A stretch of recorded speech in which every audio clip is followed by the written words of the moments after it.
Ladies and gentlemen, boys and girls, and lovers of drones everywhere, welcome to Thursday Night Live. Hey! What's happening? It's Jason Schappert. How you doing, man? Fantastic day. Any day I get to hang out with Ken Heron is a great day. Get out of here. Well, I'm glad you're on with us once again. We got a lot to talk about tonight. There's some things happening in Oregon at some state parks, and we'll get a race day quad update. Yes. With Vic Moss. He's our guest tonight. We're going to talk with him. And we've got all the news from Jeff Sills. I got some surprise videos. We got some drone news from Ukraine. We got it all tonight. And we got a game where someone could win this fantastic Skylarks prize. Skylarks. This is a HDMI wireless system where you can, put your from the drone maybe into a large TV so you can share with everybody. Wouldn't that be nice? Nice. I feel bad for whomever I'm going to pick, though, because you told me the game is challenging, but you have not told me the game. So I had no opportunity to study or prep. So I apologize to whomever I pick. You are a very prepared person. If I told you the name of the game, then you would prepare, and then that wouldn't be fun at all, because then I have all my notes, I have all my jokes. Oh, my goodness. I am very prepared as right. Well, what is new with you and M0A and RemotePilot101.com? Wow, sir. Well, we're living the dream every single day, continuing to produce just more and more great content. We did a fun little live stream about 2 weeks ago as well, so that was super fun, talking about lost links and flyaways. Have you ever had a lost link or a flyaway, by the way, Mr. Heron? Almost, yes, almost one time when I flew too close to a TV transmitter. Wow, that will do it. Yeah, it will. But I got it back. Yeah. Good. So, lots of stuff happening tonight, not the least of which is, and I'm torn, because Jim Boshart always gives us his all. But I saw in the chat earlier that he's bringing the heat today. Like that's the rumor in the chat. I was watching it before we started streaming. This is something that you cannot unsee. Gotcha. I'll just say that. But right now, before we go any further, ladies and gentlemen, the Cadillac of processed meat. I hope you have a bag of it right now. It's pigeon jerky. You'll enjoy pigeon jerky, the Cadillac of processed meats. You'll enjoy pigeon jerky, and you'll give your family a treat. It's balanced nutrition to help them grow. Yeah. And it's full of fiber to make them go. Here we go. You'll enjoy pigeon jerky, the Cadillac of processed meats. Yeah. Can I share with you a fun pigeon fact? A fun pigeon fact? Yeah, I mean, who doesn't want to know a fact about pigeons? By all means, please do. Did you know that pigeons and doves are in the same family, like completely, totally related? I think you have a pigeon, which is like just the scavenger of Earth. Then you have this dove that resembles peace and is so majestic, and they're like brother and sister. Yeah, they're very inbred.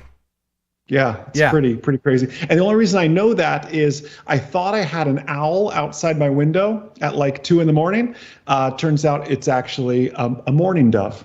So not quite a pigeon. I don't know how you feel about pigeon mourning dove removal. Yeah, well, I think I don't think dove jerky would sell as well. No. Doves sound like sweet, majestic, and you see the olive branch and the peace, and you don't want to eat a dove. Yeah. Gotcha. I mean, but pigeons. Pigeons. Oh, they're the rats of the sky. Rats of the sky. Exactly. So now, before we go any further, I have to offer this breaking weather report. Wow. You know our buddy Russ from 51 Drones.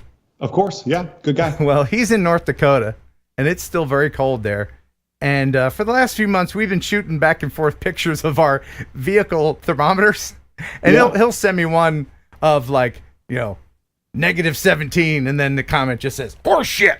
I'm like, okay, well, I can counter that. Boom, 77. What do you got there? And he sends back like frowny face emojis and stuff. Right. And then I'll send him like a picture of, hey, what are you doing today? I'm outside in short sleeves climbing on a fire truck. What are you doing? Yeah. So he sent me this video that I wanted to share with everybody. This is the North Dakota weather report with Russ from 51 Drones. Can't wait. Yeah, we're finally getting some nice weather around here too, so I'm glad to hear that you guys are getting warm there. It's kind of nice to be outside without having to dress up so much. The wind's only at 30 miles per hour today, so I thought I'd walk over to McHenry County here and get my garbage cans. Oh. It takes about 45 minutes, but it's worth it to get a little bit of exercise. Sure. Enjoy the beautiful spring weather. So, well, anyway, I just want to say, hey, glad you're enjoying some good weather too. Yeah. And I hope that we can someday. Oh, son of a bitch. Okay. All right. Okay. This is awesome weather. So glad I live here. All right. Have a good day. So glad I live here. I love that. You know, it's funny because it's spring break week, which is the week everyone in Florida stays home because everyone, you know, comes to Florida and Florida's just crazy. But us Floridians on spring break, we just stay home and stay at our houses and put our AC on and watch the news about all the crazy spring breakers. A little staycation for you? A little staycation. You know, what is the average temperatures? When does it start getting warm? There. Oh, we went to the beach like 2 weeks ago. It was 81. Did you? Yeah, it's really nice. Now, we have that cold front coming through, though. That nasty little cold front. It's supposed to get quite chilly in Florida over the weekend. So it'll go right back up, though, afterwards. Okay. All right. Very good. Well, I hope that things warm up for us. We're going on a big trip, me and some fellers. Here's our logo. I love it. We're going down the Mother Road, Route 66. And, awesome. And I'm hoping that gas prices will come down, too, because... Wow. I didn't put two and two together. Wow. Yeah. I've got to go over 2,000 miles in a car that gets 18 miles per gallon. Wow. Let's cue up the super chats for Ken then, please. Start the train. Thank you, sir. Yes, please. Please let me know how much you appreciate this show. Yeah. Nice segue, sir. Do what I can. Come on, ride the train. It's the only reason I can keep doing this week after week without fail. I will continue to do the live stream when I'm on my trip. I think I'll be doing So tell me how that's going to work. How's that going to work on the road? I mean, are you going to just do it from every Motel 6 you stay at? Because gas is so expensive. That's about all you can afford. Yeah. Motel 6. I think what I'm going to do is I'm going to bring my laptop. It's not going to be fancy. We're going to have the news. I've already talked to Jeff. We're still going to have the news. Okay. And I think I'm just going to get interesting local people to be on as guests from whatever location, you know, like Dorothy from the Waffle House and that kind of stuff. That kind, like the Cadillac Ranch, you know, the owners of these wacky hotel TP things or something like that. Exactly. That's the plan anyway. And we're going to meet a lot of you viewers along the way, and hopefully we can crash on your couch for free and save money for gas, right? If you're along Route 66 and you want us to visit, go ahead and email me. Yeah. If you want to, you know, they could really raise their property values by saying Ken Heron slept in this house. Right. Like put down a real estate listing. A plaque. Sure. Yeah, that will raise the value. I'm thinking. Mike Speedy FPV with a 10-pounder super sticker. Thank you very, very much. And let's see. Oh, we got a new member. Nice. H4 Services LLC. Thank you for becoming a member of the Aaron Birds. And Jeff Boreal with a Canadian $10. Thank you very much. He says, thanks for another show, Ken. And thank you for another super chat. Media Mike, $20. Thank you, Media Mike. He says, good evening, Ken and Jason. Didn't get to see any of the show last week live. With you for the beginning live tonight. Jason, is there anything you would like to say to Media Mike, who is a fervent fan of this show? Well, Media Mike, first off, excellent name. Way to use the double M's there. Yes. Clearly a media mogul, Media Mike is. Yes, we love the alliteration. And Dynadrone, $5. Hi, Ken and Jason. Well, hi, Dynadrone. Hi, Dynadrones. And Ken Torbeck, I'm sorry, $5. Ken, I wanted to send you enough for a gallon of gas, but I could not get the mortgage approved in time for TNL. Oh my gosh. Literally, my car I fill up the tank, I get 230 miles in a tank full. Isn't that pathetic? Wow. There's a Tesla coming along that has better range on a full charge. Wow. All the Tesla drivers are like, right. I like it. Eric Swanson, $10. You're going to need it. Zoom, zoom. Thank you, Eric Swanson, for that $10. And Andy Cortez, El Smeghead, He's watching right. live right now? He doesn't have to work or something else? Awesome. A 5-pounder from you. Yeah, it's like 1 a.m. over there. I still think of his video of flying. I think it was a Phantom over the grill, like what was it, to cool off his grill or something like that. He makes some quality content. What a great idea. Yeah. And Daniel Lechel? I'm thinking, is that Daniel Lechel? I'd look at it as Leche, but Leche? Okay, I I apologize. It says hype, super sticker, $5. Thank you very much, sir. And 107 drones, $20. They didn't say anything. Wow, they're just good. You know what? Sometimes wisdom is not saying anything at all. That's right. Silence is wisdom. Indeed. Thank you, 107 drones, very much. And Drone Rob, 247. Hop on the fuel for Ken train. Let me know in the chat what gas is per gallon where you are. Wow. In the world. I'd be interested to see that later. I do go back and I read all these little chitty chats. Some of the comments are so freaking hilarious. I just laugh by myself. Zeb Meat. Hey, $10 from Zeb Meat. Here's 2 gallons. Yes. Nice. Is it $5 a gallon in Florida yet? 440s. We're working our way up, yeah. Here's the other thing. My car cannot take anything other than the highest octane premium, yeah. Wow. Yeah. Congratulations. Thanks. And I have Let's just keep the train going. I know. I got to put 1 ounce. I got a premix. I have to put 1 ounce of 2-stroke oil per gallon of gas in the gas tank. You know, I have to do the same thing with my lawnmower. I totally understand. Lawnmower, Mazda, they're like one and the same. Okay. Yeah. I hope all your jokes tonight don't have Mazda as the punchline. No, I went Mazda free today. My joke themes are fire trucks and morning show DJs. Oh, excellent. Artco from Colorado. Hey, thanks for the $5, man. Question: how do you make a Mazda go faster downhill? Answer: turn off the engine. Oh, Art. Like Art. You disappoint me, sir. But thank you very much for the money. That gets a golf clap. Yes. And Jay Young with $5. Drone back in business after refresh. Need to earn new drone eyes. Oh, yes. You do have to earn them. Yes. If you would like drone eyeballs, you can send $10 here. KenHeronUpload@gmail.com. That's PayPal. And let me know what kind of eyes, what size and color you want, and I'll send them to you. No problemo.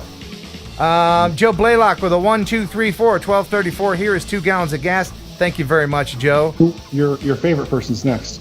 Yes, I have to wait for his sound effect at the end, but thank you, Johnny Caffeine, for the $5. Let's support the channel as you go and put your brand on the route. Indeed, sir. The Mother Road awaits. I can't tell you how excited I am. Why is it the Mother Road? Like, what is the Route 66 history, sir? It gave birth to the highway system, the interstate system. Oh, it's the mother of all roads. It's the mother of all cross-country roads. Wow, good stuff. Georgia Biscuit. What a great username. That's a good name. $5. Thank you, Georgia Biscuit. And Keith, D&D Aerial Views. You didn't have to do that, sir. $5 from him. Might be a half gallon of Go Juice come April. Yeah, that's true.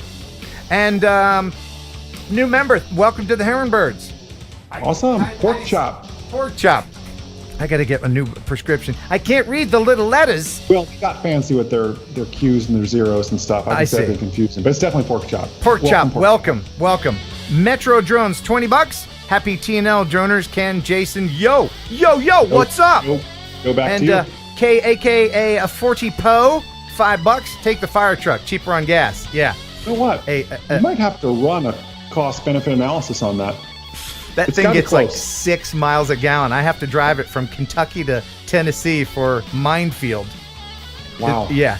And it's like 20 feet wide. It's going to be a terrible drive. Will you remind everybody what day is Minefield, by the way? Yes, it's Saturday, August 20th. Wow. And I hope you can make it. I might just be there. Really?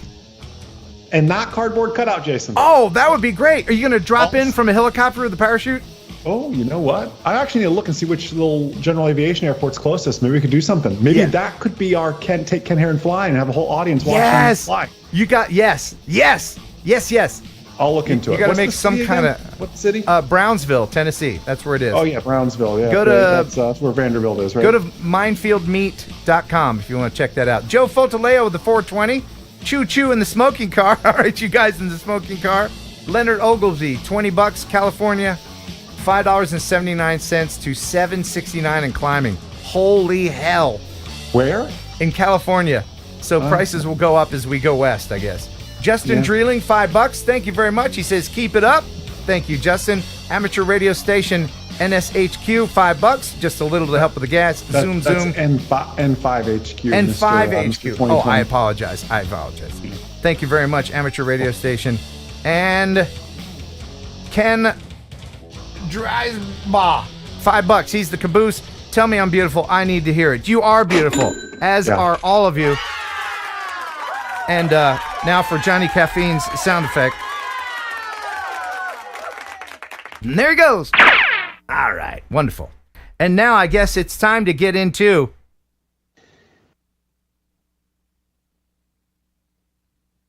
the news. The news. the news, yes. Stop the music. It's time for news. Heading on into the drone room. The drone newsosphere with Jeff Sills. Oh, he's got a lot of it. What's up? You know, one time you're going to do that, and it's going to be like 15 minutes of people sitting there going, well, I'm going to get dinner. Well, we'll call the news up here in just a minute. Hey, don't tempt me. Don't tempt me. I'll do it. I'll do it. Yeah, I'm tempting you. All Yeah, right. All right. So to start things off, Ukraine, of course, is all over the news. Lots and lots of activity going on over there. Lots of things that are involving drones. Obviously, we talked about last week, No Limit Drones has information up on their website about how they're making their application available to users that are in that region. And they've got some sort of guidelines that they want people to follow to be able to get a free copy of the license or the NLD software. So for those people that know individuals that are in that region that need access to be able to fly their drones, then the NLD site has information that dictates out how they're giving away these free licenses. And it's also, kind of important, too, because of our next little bit of information here, which is if it's true, it's kind of shitty. Well, I mean, we also covered last week the potential that because Russia and China are sort of in cahoots, that China would put up a no-fly zone, in the Ukraine to prevent their drones from being able to fly. But obviously, if NLD is doing this, China needs to have some other initiative to be able to prevent their drones from flying. So from an anonymous source who is a retailer, we have heard that several other retailers have received letters or notifications from China, from DJI specifically, that identify that if any of the products, the serialized systems that are in their inventory, are found to be flying in the Ukraine, that they will lose their licenses to be able to sell DJI products. Wow. So you're saying if a dealer sells to someone and then that someone gives a drone to Ukraine, and if that dealer has that drone as that serial number as part of the stock that they purchased from DJI, and that drone is used in the Ukraine, then that dealer would be held liable and they would not be allowed to sell DJI drones anymore. Have we fact checked this? Is this just a rumor? Is this true? Because this would be a PR nightmare for DJI. This is information that was shared from one of the retailers who wishes to remain anonymous, that they received this information. And according to information that I've received, there were other retailers that have confirmed they've received something similar. So I will give this some credence. I've never seen the actual notice or emails or letters that they're receiving. So I would like to see that, obviously. There can't be an official thing, right? This would have to have been somebody that kind of said, well, we would prefer you didn't, or nudge kind of thing, because seriously, that would affect their whole worldwide sales if that was true. So we'll say allegedly at this point. We'll say allegedly, right? DJI obviously does not want to be a part of this. So needless to say, courtesy of several videos that we have to share with you guys, the first one is from the AP. This is the Ukrainian drone enthusiasts are using their drones to help assist in detecting Russian forces. We supplied every day around 100 drones and users, is civilian users, military users, and everybody started to use these drones to find some enemies in our country, and it's helpful. And I know many examples when it saved life of our Ukrainian people. So we have drones with thermal cameras from DJI and from another brands as well that used at night. So we see the soldiers at night, we see the tanks at night, and for sure it's scary to use a drone in Ukraine right now because it's a huge risk for your life that you will be detected and destroyed by them. So you have to follow some rules to avoid to be detected. The responses to them range from, old school using guns of some kind to what the US military turned to was a variety of jammers. And reportedly, the Russians have that kind of technology. We've seen images of their convoys, civilian vehicles that are not just about drone jamming, they're cell phone jamming. And we think this is going to be one of the things that they deploy into these cities as they also deploy the rest of their tanks and the like. Man, that is a huge risk to fly a drone, to do scouting or surveillance of the Russians, because they can track you back and they don't want that. So they're going to take out the drone probably, and then you as well, maybe.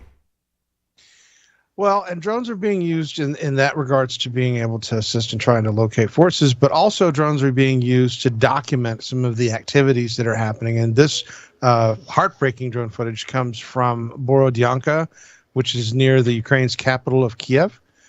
And I mean, it gives you an idea of some of the devastation that's been caused to some of these cities with all the conflict around them. Wow. Wow. Oh my God.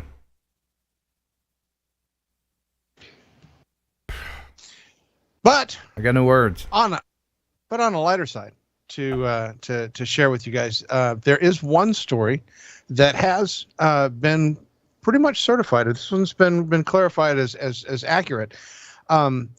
Across the country, Ukrainian civilians, are obviously worried about, the Russians coming in.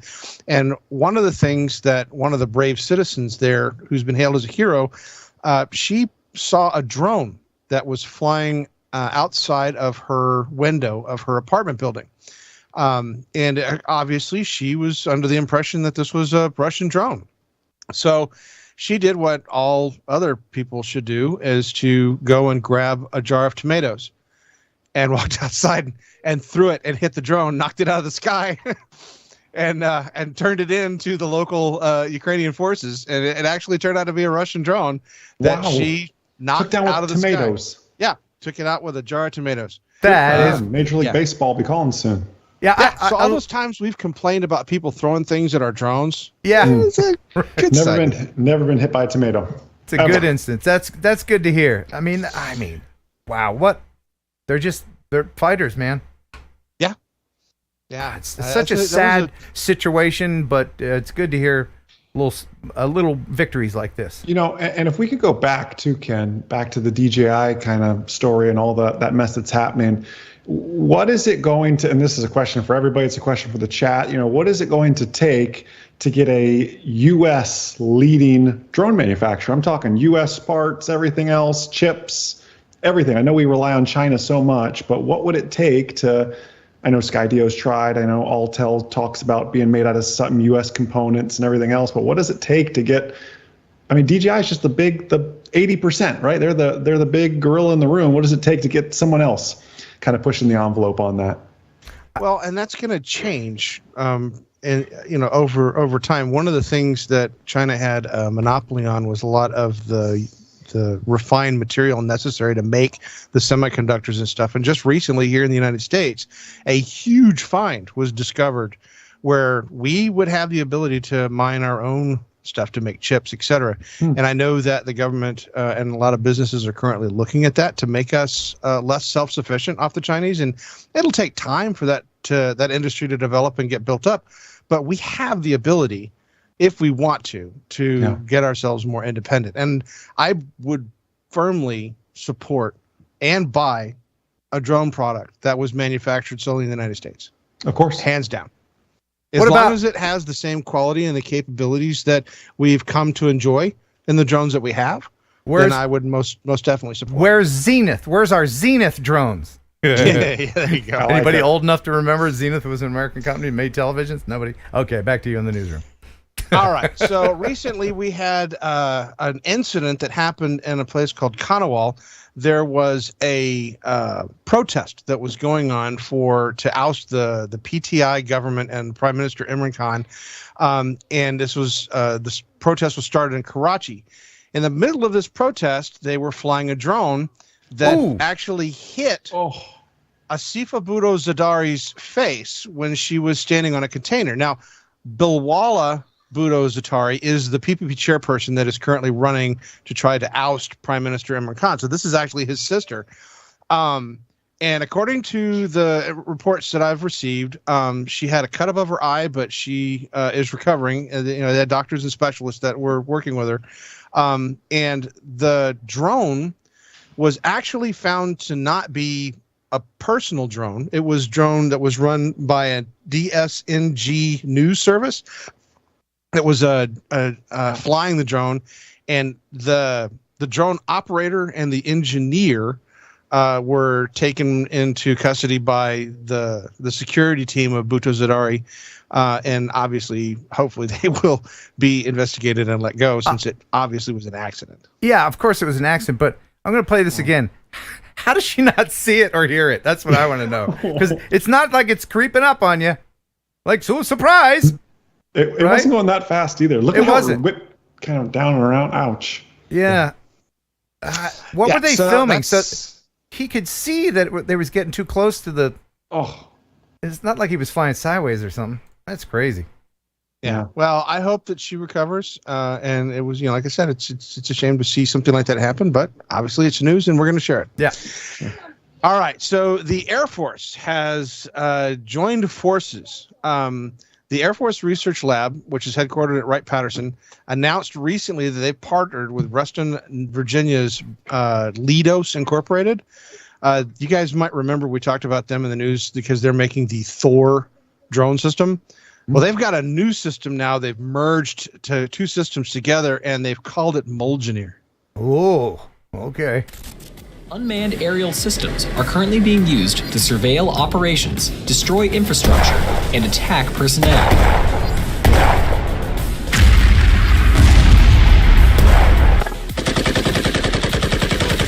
Small arms have limited range and effectiveness, and larger arms have high cost compared to their target.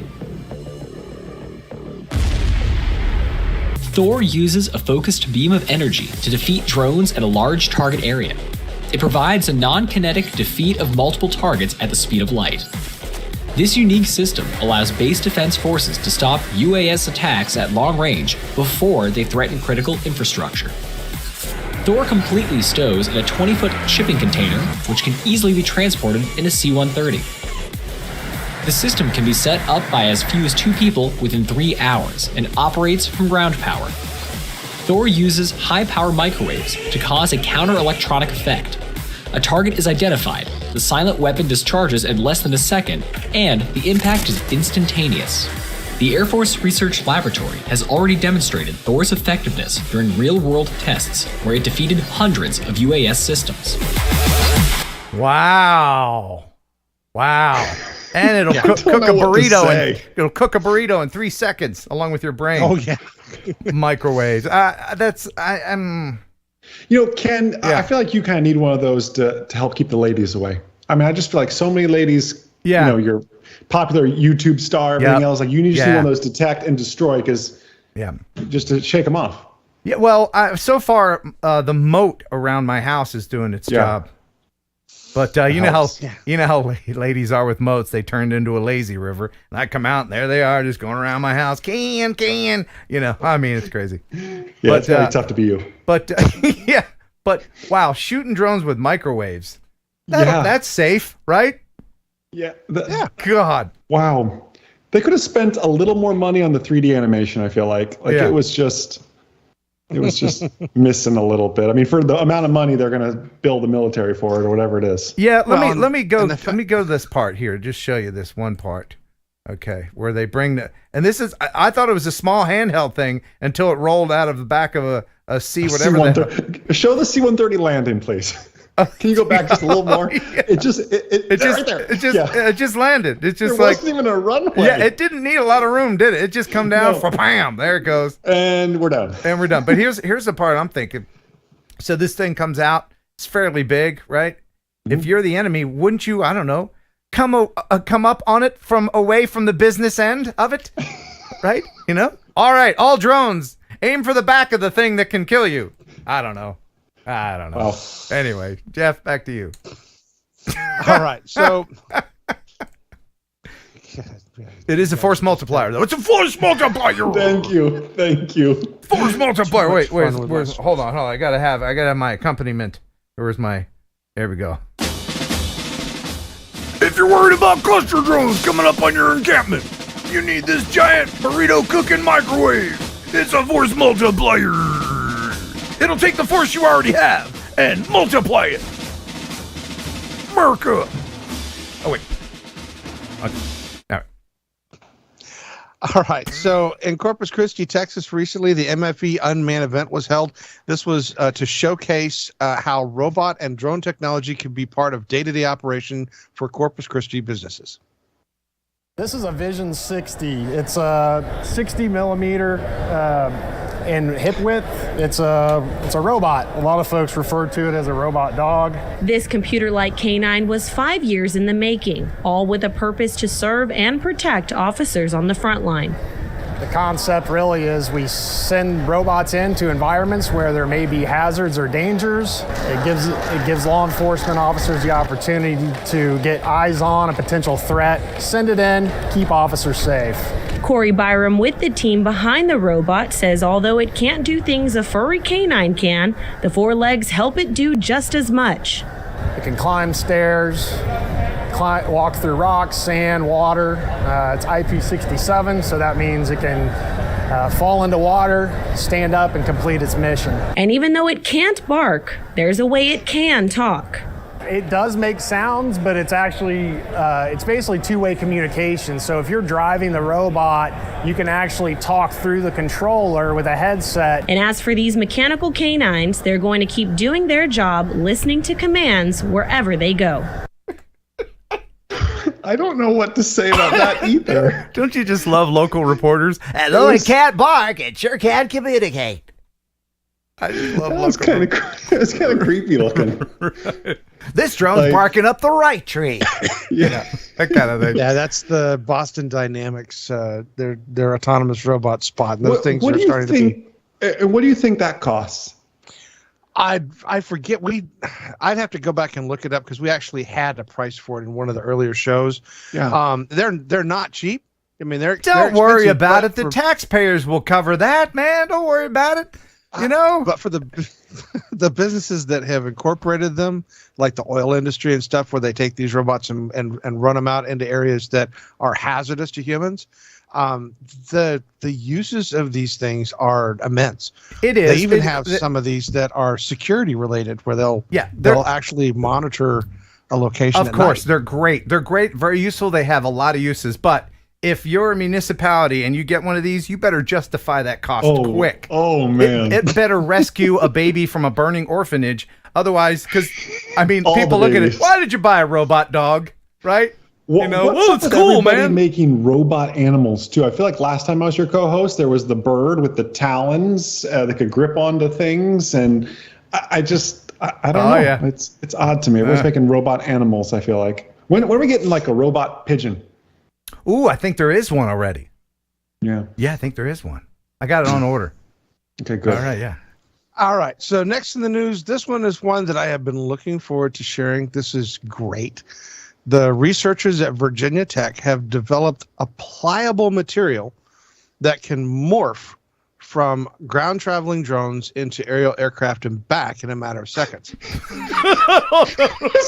was that a cucumber? Yeah, it was. Yeah, it was. Yeah, it was. Why did a cucumber just flash I on don't the know. screen quickly?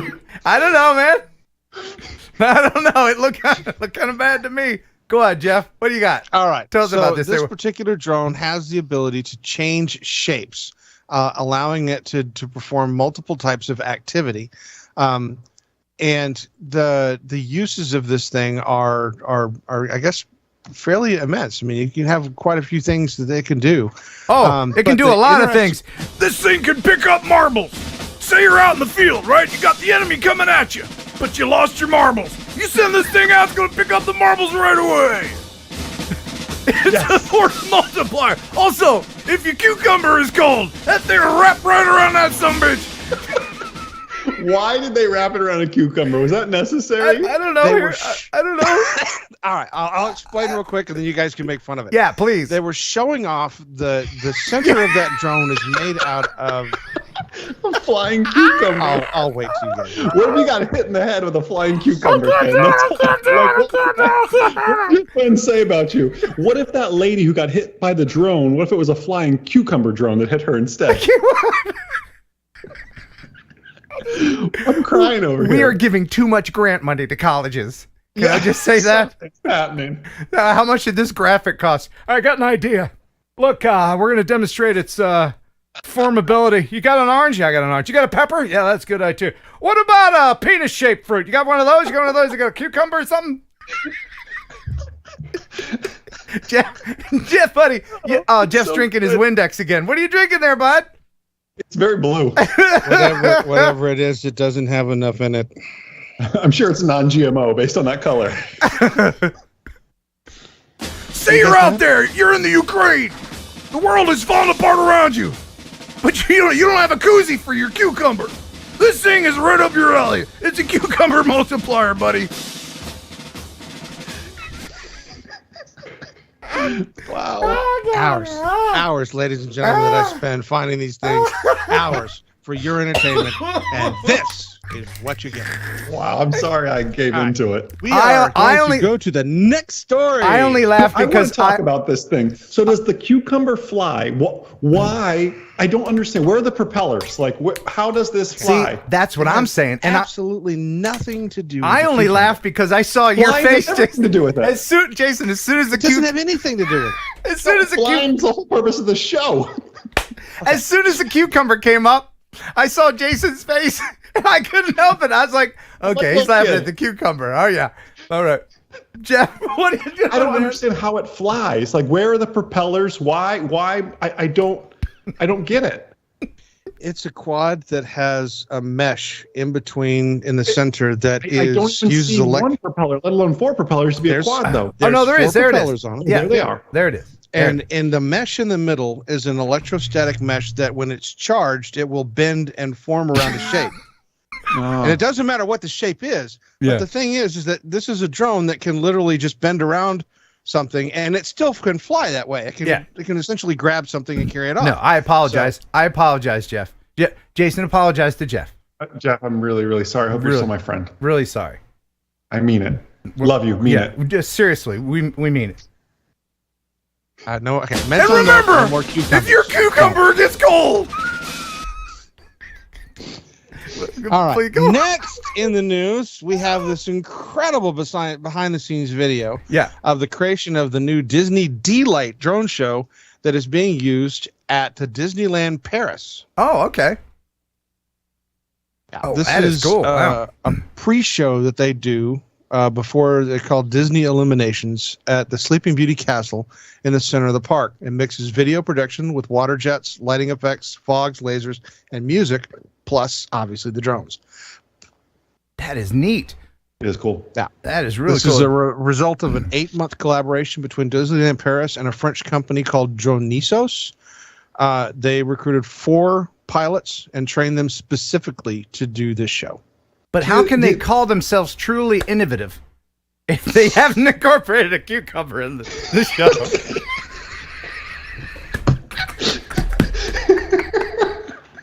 Jeff, we love you, man. Wow. We love you, buddy. Poor guy. I'm sorry. I can't. There goes the Windex. I mean, this is, people want to know about cucumber technology, Jeff. For real. All right. We've run this bit on into the ground. On a serious note, though, if I was like in the firework business, I would be I'd either be getting in the drone business or something, because if you're in the firework business, I think drones are going to be just keep taking over. This is going to continue to be a theme here. Yep. Safer, everything else. Yep. Yep. Yep. Thank you, Jason, for bringing us back. I do what I can. Appreciate it. All right. So out of Monroe, Louisiana, Grambling State University is stepping up its engineering program by adding a drone tech lab to the curriculum. Okay. Grambling State University professor John Fraser says that this is the first year the school had a drone lab. Now students are using the space to learn the fundamentals and test fly a drone on the flying field. He says drones are being used in real estate, TV, and as a first responder. He says this course will help students learn and retain the information to help them during their certification test. They have to get a Part 107, FAA Part 107. He would have to pass that examination, and then every 2 years he would have to be re-examined to pass the recurrency test. We'll let them create their own design. Then we allow them to draw it out on CAD, change it over to a 3D file, print it on our 3D printer, and then they actually fly the drones when they finish. That's really great. I wish that I was of that age to be. If they had this stuff when I was a kid, how would my life be different? You wouldn't be a radio star. I might not be. I might not be. I love the fact that they encourage the kids to get the 107, first of all. Yes, big time. But the other thing that about this story that really meant a lot to me was that the students designed their own drone. That's cool to me. 3D printed, everything else. Yeah. They're not cookie cutters. They're not sitting there flying around the little Tello drones or whatever. They're actually making 3D printing and creating something that is actually theirs. They designed it. That, to me, from an engineering program, is the best way. Well, in one class, they're learning CAD. They're learning how to use the latest 3D printing technology. They're learning about airspace METARs and TAPs, so they have to do their 107, and that's one class. I mean, I've long been an advocate for college and just education, higher education in general, to get more real world. Yeah. And I think we're checking 3 boxes in this one. I love that. Wonderful. That's a great program. All right. So next we have out of Wisconsin, the Fond du Lac County. Recently, their drone team and their drone thermal camera was put to the test when deputies were asked to arrest 2 subjects that had been evading police for hours. Now, see if you can find them before they move. See if you can find them. Can you see them? No. Okay. Oh, yes. There they are. Look at that. Wow. What terrain are they running on? Is that sand or no? Okay, so this is the backstory that'll help you understand where they're at. So in Winnebago County, officers were involved in a high-speed chase, and that vehicle then went into Fond du Lac County. The deputies then assisted them in trying to chase the vehicle down, in which the car drove into the El Dorado Marsh. Now, normally in the olden days, the police would then have to go marching out into the marsh, right? Yeah. And instead, in March or February, they called the drone team for that county, and they brought the thermal drone out and started flying around. And of course, the guys had hidden down in the marsh, thinking that the cool marsh surface would hide them. And as you can see, for just a short period of time there, they were not easily seen. This is Wisconsin, right? Winnebago County, Wisconsin? Well, this was Fond du Lac County, which is nearby. We did a bunch of training in Winnebago County, so I asked, and a bunch of those officers up there. That's cool. Let's reach out. So I love these knuckleheads that think they can get away from cops by hiding on roofs. Remember the guy that was on top of the roof, and like when he saw the drone, he said, "Oh no, take me away! Here's my company." Right? Yeah, they know they're done. Yeah. And in this case, the police department identified that when they had the drone flying over the suspect thought he couldn't be seen, but once he heard the drone staying in place, that's when he freaked out and ran. Yeah. So, yeah. That's great. That's great. All right. And so last in the news, and this one is just for Ken because he loves new technology. Swedish EV maker Polestar has unveiled a new concept vehicle called the O2. It's an autonomous drone integrated vehicle that, I'll just let the video speak for itself. Yeah.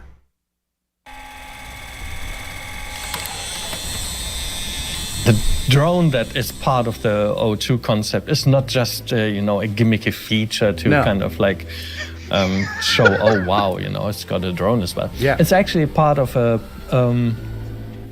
shift which we want to provoke in how you look upon what it means to have such a joyful object and drive it. It's being able to film you whilst you're driving through a nice countryside, capture that experience, creating moments that you remember, something that you share with people, with the person that you're together with. It's not just about, the physical experience of driving fast, but it's well about creating shareable moments and that becoming big part of of our life. Yes, absolutely. And make no mistake, I am 1,000% behind this. This is not a gimmick. This is something that's going to be on every car. This is forward thinking. This is absolutely going to happen. And I can't wait to get me one of these O2 cars. This is fantastic. This is absolutely 1,000%. He has seen into the future. This is, they are like Nostradamus. We have looked into the crystal ball, and this is absolutely wonderful and absolutely will happen. Wow. That was deep. I have a lot of questions. Yeah. Who's operating it? Because they're operating from a moving vehicle, but is anyone operating it, or is it autonomous? Does it need its Part 107? Well, I just have so many questions. It's not in the United States. It's in a country where they don't care about those things, I guess. But I would imagine that they're having it on the idea of like the Skydio, where it flies, pretty much by itself. You can leave a Skydio alone and put the little marker on you so that the Skydio knows where you are and it'll follow you. So the car would have a marker. The drone would supposedly follow that. But I mean, how many times have we seen wonderful videos of drones following vehicles and then flying straight into trees, sides of buildings, whatnot? So I commented on the video. I said, yeah, this will be great. So you can pull over in your fully electric car and climb a tree to retrieve your car drone. Hope it comes with an electric ladder. Yeah, do I have to say it? I will. Should. That will never happen. I'm kind of with you on this one. Yeah. Now, before we end the news, with you two manned flight geeks, you two plane geeks. Yes. I wanted to play this video. This is from Mr. Steele. Mr. Steele, as you know, is an FPV god. And I texted him and asked him if we could share a little bit of this. He recently posted a video that he made in the Ukraine in 2016. Okay. And this is him flying as he's standing on top of an Antonov AN-225. 225, yeah. Yes. Just enjoy this. This is fantastic. Thank you. Again, this is in Ukraine in 2016. Wow. What a great opportunity. And you and Jeff were talking about the 227? No, it's actually the 225. It is the 225. So it is this plane. Yes. It is this plane. Okay, There's only one. Well, there was only one. Give me the story behind what you guys were talking about. So in the first weeks of the Ukraine invasion, there was footage and news story came out that the hangar where this aircraft is stored, which is located in the Ukraine, had been hit and destroyed, and that the aircraft was actually in the hangar at the time, and that the 225 was destroyed. Now, Jason has seen some information where people are saying that the aircraft hasn't been destroyed, but I haven't seen any footage to confirm one way or the other. Yeah, I saw an article, and again, there's so much news coming out so fast talking about they have from satellites that they saw the tail from a hangar. Now, again, who knows what it could have been, but yes, there is only one 225, or was only one 225 made. And it is the largest, or was the largest aircraft in the world. Yes, the only plane now that is the largest aircraft would be the Airbus A380. But the AN-225 has broken world records for hauling the largest and heaviest loads and I mean we're talking thousands of tons of stuff that it has done. It has broken so many world records. To lose that aircraft, from our perspective as aircraft enthusiasts, is just tragic. Well, imagine the pilots too. Like, you get certificated to fly a particular type of aircraft. You are it's kind of like being an Air Force One pilot, right? Yeah. I mean, that's your gig. Like, this was a gig for probably 5 or 6 people.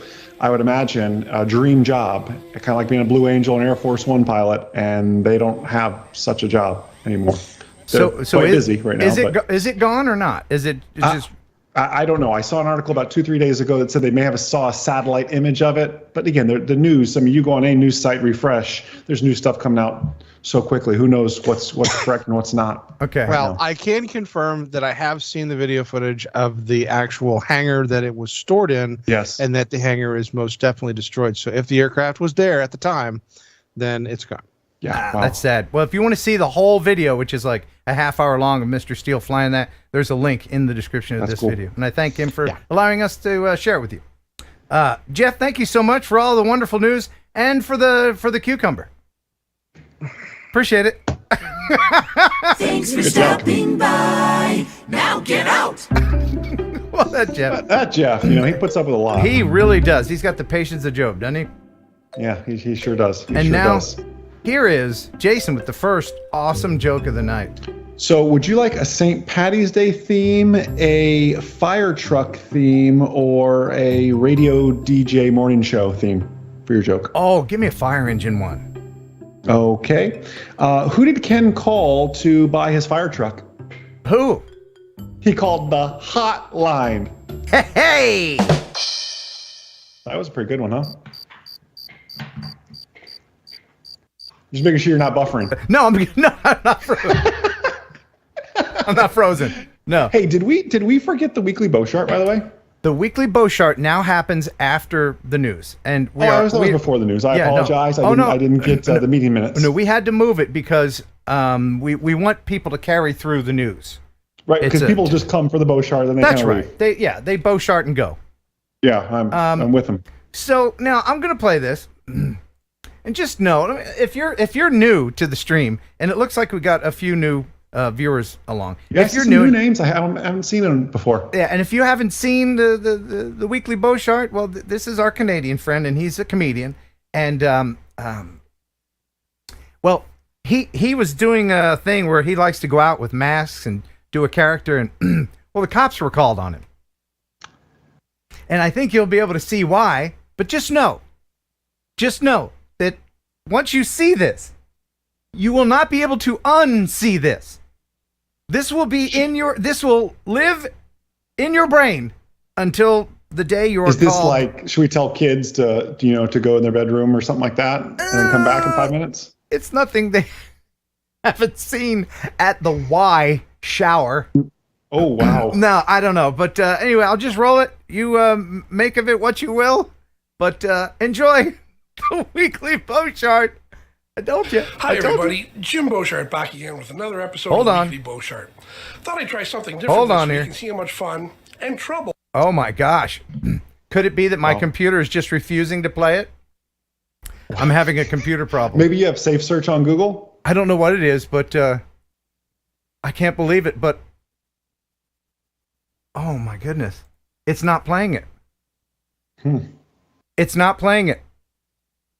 It's not playing the video. It's playing the audio, but not the video. I see. Yeah, I heard it. I apologize to Mr. Beauchart. I seriously, I don't know. Tell us another joke while I do a search. Wow. I'm going to do a St. Paddy's Day joke because that is next week. Hey, Ken, why shouldn't you borrow money from a leprechaun? Why? Because they're always a little short. Yeah, at 6'4", I can make that joke, but it's. Are you 6'4"? Yeah, 6'4". Remember that when you came up to me, you gave me a hug, you rested your head on my shoulder right here. I remember it. That's right. Damn it! Something happened to the work file. On that. I'm gonna talk to the chat a little bit. I am not. Buy you some time? I am not. No, it's just it's. I will have to save it until next week. Wow. The suspense is killing me. You built it up. I mean, even in the members only video, you were building it up. Yeah. I had to edit it. I had to. It was 3 minutes long, and believe me, you only wanted 1 minute of this. Wow. But Jim will have it on his YouTube channel if you want to see it. I'll share it next week. Jim, I apologize. Wow. I don't know. That's the... Well, you're getting an error, or it's just not... It's not... let me try to open it with a different program. Maybe we can just Skype Jim in, and he can just act it out for us live. Just act it out. No, it's the file's corrupted. File corrupted. Wow. Well, there goes the viewership. There it goes. Anyway, we're a little bit late. We're a little bit late bringing our guest in, and this is some serious stuff we got to talk about. Some serious drone stuff. So, do give us one more joke as I bring in our guest, Vic Moss. We'll stick with the Leprechaun St. Patty's Day theme. Ken, when is an Irish potato not an Irish potato? When? When it's a French fry. Do you eat French fries? I know you don't eat ranch dressing. Oh yeah, I'll eat French fries. Okay, I saw your muscles. I didn't know. Don't you mean freedom fries? That's that a thing? Yeah, no, it's not. No. Stand by for Vic Moss. Stand by. Very excited. I hope nothing else goes wrong with the show. How could it? How could it? So perfect. Hey, there he is.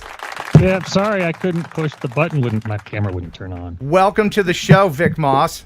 Wow, Vic, you're all bundled up like it's cold or something. Hey, it's actually the high was 19 today, low was -7. So yeah, I'm a little bundled. Okay, and so for people who are unfamiliar with who you are, give us a brief synopsis.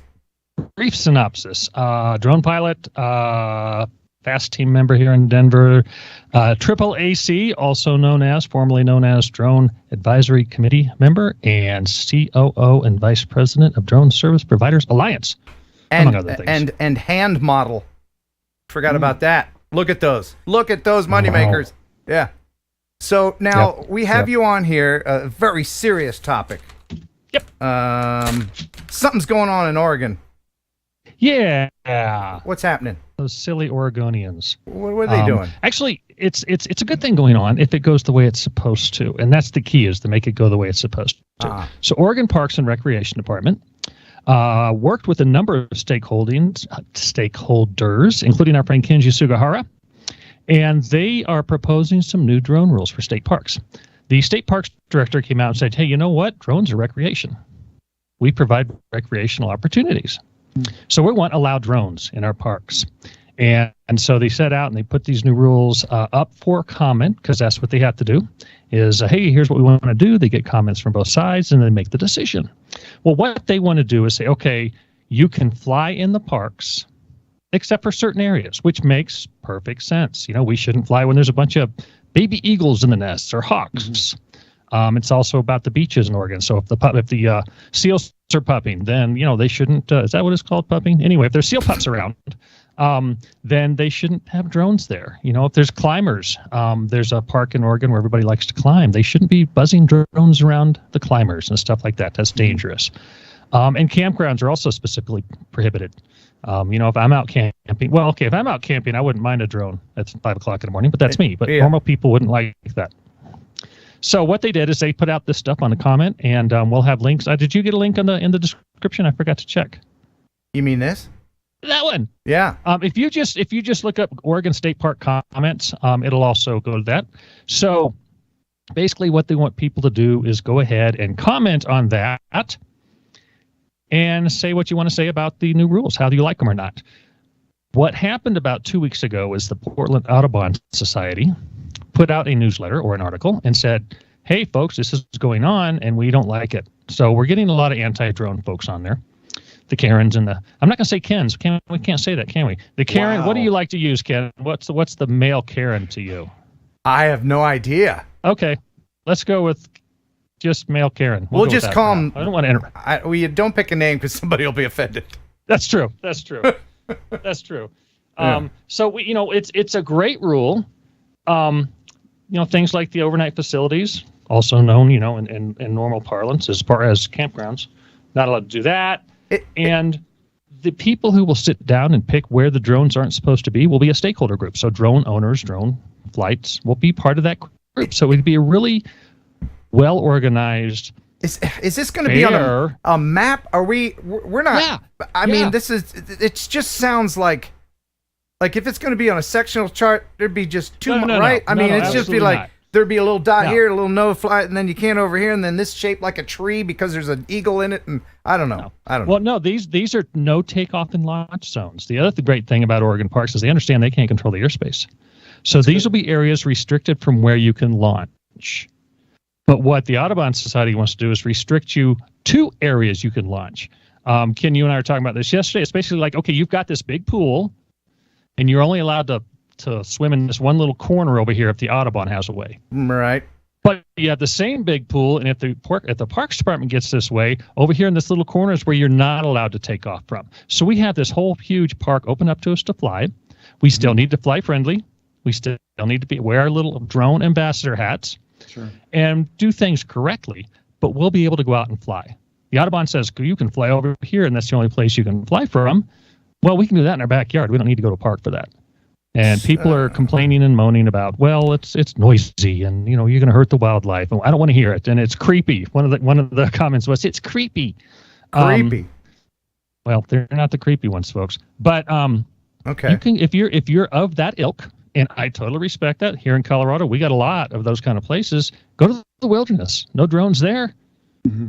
So we need people. We need the drone community to get together and go to the website. Go to the Oregon State Park website. Look up proposed rules, or you can go to our newsroom at DSPalliance.org. I couldn't think of our website. In our newsroom, we have the call to action newsletter there. Comment and say, hey, you know what? These rules are great. They're fair. They make sure that drones aren't where they're supposed to be. But we have all these beautiful places to fly and take pictures. And you know what? This is a recreational rule. It's not a commercial rule. So but even though it's not commercial, DSPA wants to get behind it and push it out and make it happen. Your and thoughts, counteract all those Karens. Your thoughts, Jason. Well, I do have a question for you, Vic. How does this, so preparing for this, I pulled up Florida's rules, which are pretty much for everybody. Florida says under aircraft, no person operating or responsible for any aircraft, glider, balloon, parachute, or other aerial apparatus, I guess we fall under an aerial apparatus, this was written in 2007, shall cause any such apparatus to take off or land in the park except in an emergency. So how would this relate to what we kind of do now with these parks that we want to do some cinematography around, whatever that may be? I'm outside the park and at the Walgreens across the street. I launch from Walgreens, I fly over the park, come back. How would that relate to this kind of situation, what we're doing now? It's already legal. Right. But now, in a situation like that, obviously you're limited to VLOS rules. Wow, yeah, great point. So, if you can fly 3 miles in the park where it's a really cool waterfall, then you can fly and do that waterfall. You can do cool stuff. Kenji was actually not in one of the parks, but in the National Forest, he dove a waterfall with one of his FPV. Yeah, I saw that. And yeah, it's like, dang, dude. So you couldn't do that from the Walmart parking lot or Walgreens or whichever drug thing you said. But you can go and you can do that in the park. You put your little backpack on or your whatever, you carry it in your hand, I don't care. And you can walk a couple 3 miles in there and get some beautiful footage, get some beautiful photography. And it would also, there's people who don't want to walk that far or physically can't. And so if you've got a drone up and you're flying around, you can then use that footage to show people what it looks like inside because they're never going to get the opportunity to do it. Wow. So drones are awesome. They need to be flown responsibly and safely, and fly friendly. I love the term fly friendly. No, fly friendly. And if we can do that, and we can get people to comment, and we can get some of the other anti-drone crowd comments out of there. Answered, I think we can't take them out because it's public record, but by golly gee, we can counteract them. We can reply to them. Yeah. That'd be awesome to be able to do that. And a fear I have with this too, Vic, from looking into it is if these anti-droners win such a thing and Oregon pushes this through, does that set a precedent for the rest of the country? Like hey, Oregon did this, so we're going to do how that's we're a scary actually thought. we prefer the optimistic approach. Of course. So what we're going to say is that the Parks Department is going to get their way. And they're going to say, look what we're doing. Here in Colorado, you go to a park and you mention the word drone, you may get beat up. Well, not really. But the parks people are going to say, yeah, absolutely not, no way, in the state parks. Right. So if this passes in Oregon, we get a few months behind it or maybe a season or two and say, look how well this is working. I can go to the Colorado Parks Department and say, look what's going on. And look at all these beautiful parks we have that nobody can fly in and nobody can see. Mm-hmm. So we want to be able to use this as a template for other drone park or for other state parks for their drone rules. I think it'd be perfect. Okay. So it's people are always asking me just blanket statements. Can I fly in the park? Not can I fly in this part of the park? Can I take off from outside the park? Right. And people want either or kind of thing. So will there be some easy app that'll tell you exactly where should this thing? Probably not. Well, you know what? If the Oregon Parks Department might make one, you never know. Maybe some entrepreneurial drone pilot with the skill will make one. But there will be maps at each parks department or at each parks headquarters, and they're going to sit down and figure out where you shouldn't fly from. Where does this? Obviously, you said Oregon says they're not controlling the airspace, or they know they don't control the airspace. Correct. But they're still telling you where not to fly. Nope, they're telling you where not to launch and land from. I'm probably using the wrong language, no, so I apologize for that. Okay, it's strictly. A person may take off or land an unmanned aerial system, commonly known, blah, blah, blah, blah, on park property unless restricted. So they are using the landing and launching. They don't use operate, which is interesting. Because you could, if you really wanted to cheat, take off where you're allowed, and then you can walk into where you're not allowed, and you can fly for a while and then walk back over and land. Yeah, but I would not advise people not to do that. That's not following the spirit of the law or rule. So yeah, it's proposed rules. They're just a perfect set of rules for drone pilots. And because we all know there's places we shouldn't be flying our drones. I mean, that's just common sense, which unfortunately isn't very common. You can't legislate common sense, unfortunately. Nope. You can't do it. But you can define it and punish it. Yeah. Now, Ryan LaTourette, right? Yes, I do. Okay. Yep, I've got a quote of his, actually. Okay, yeah, I have, I got probably the same verbiage, and I'll go ahead and read that. He wanted me to mention this as not an opposing viewpoint, but just his 2 cents, and we'll see what you guys think of it. So this is he and I don't agree totally on this, but that's cool. That's good. Yes. So here is Ryan's statement. He says, having spent years fighting drone ordinances in courtrooms and spending a great deal of my own personal time and dollars to do so, I can say without hesitation that it is far easier to fight to prevent the institution of new regulations than it is to battle back their wording and interpretations after they have been passed. The drone community is best served to take a hardline NRA type of stance on the OPRD proposed regulations and push back. Now, currently, most of the public comments favor completely banning drones. The drone community is better taking a full-on opposite stance and opposing all regulations by noting that none exist now and there have been 0 reported problems, as is evidenced by the FOIA response. Right. That's right. from Ryan. You posted that response, but if I agreed with Ryan, then we'd both be wrong.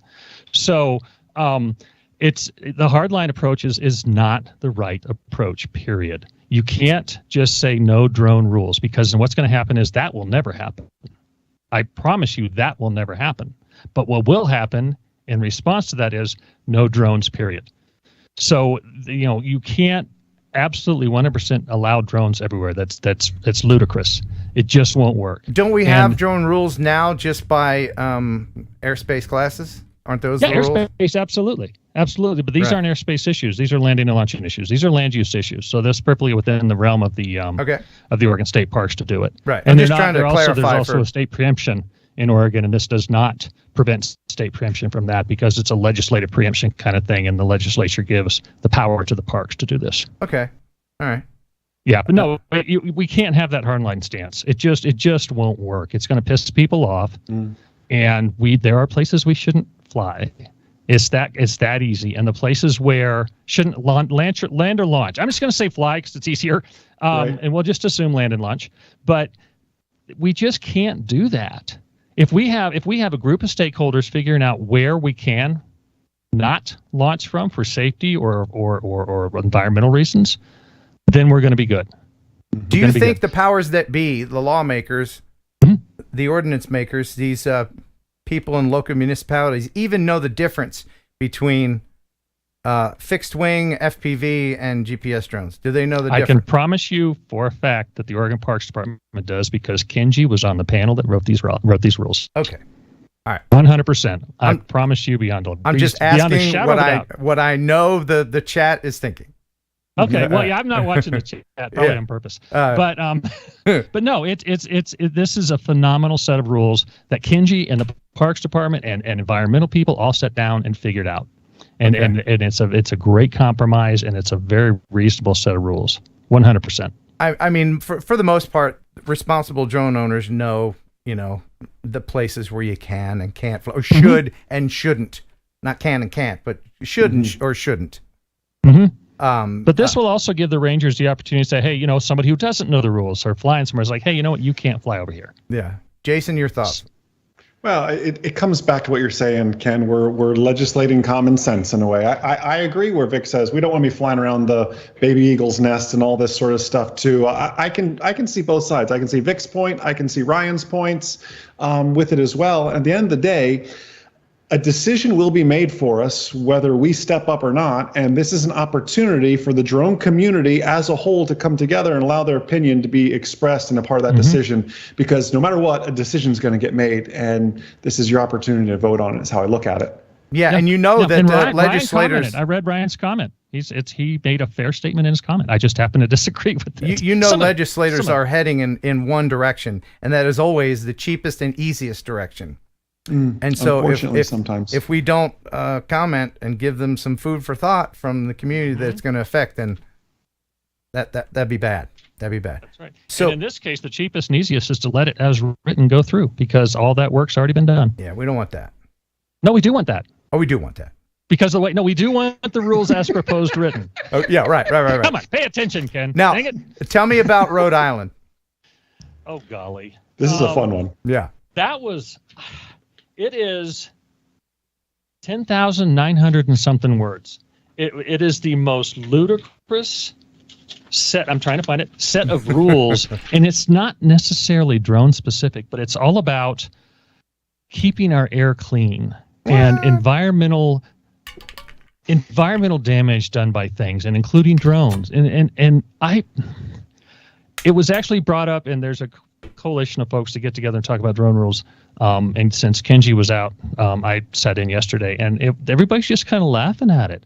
It's Rhode Island. I sent you the link. Let me see if I can find. It's Rhode Island H7787. It's just is my feed really wacky? You're kind of fading in and out a little bit. Okay, I'm sorry. Yeah. Anyway, it's okay. Here's one of the funny parts.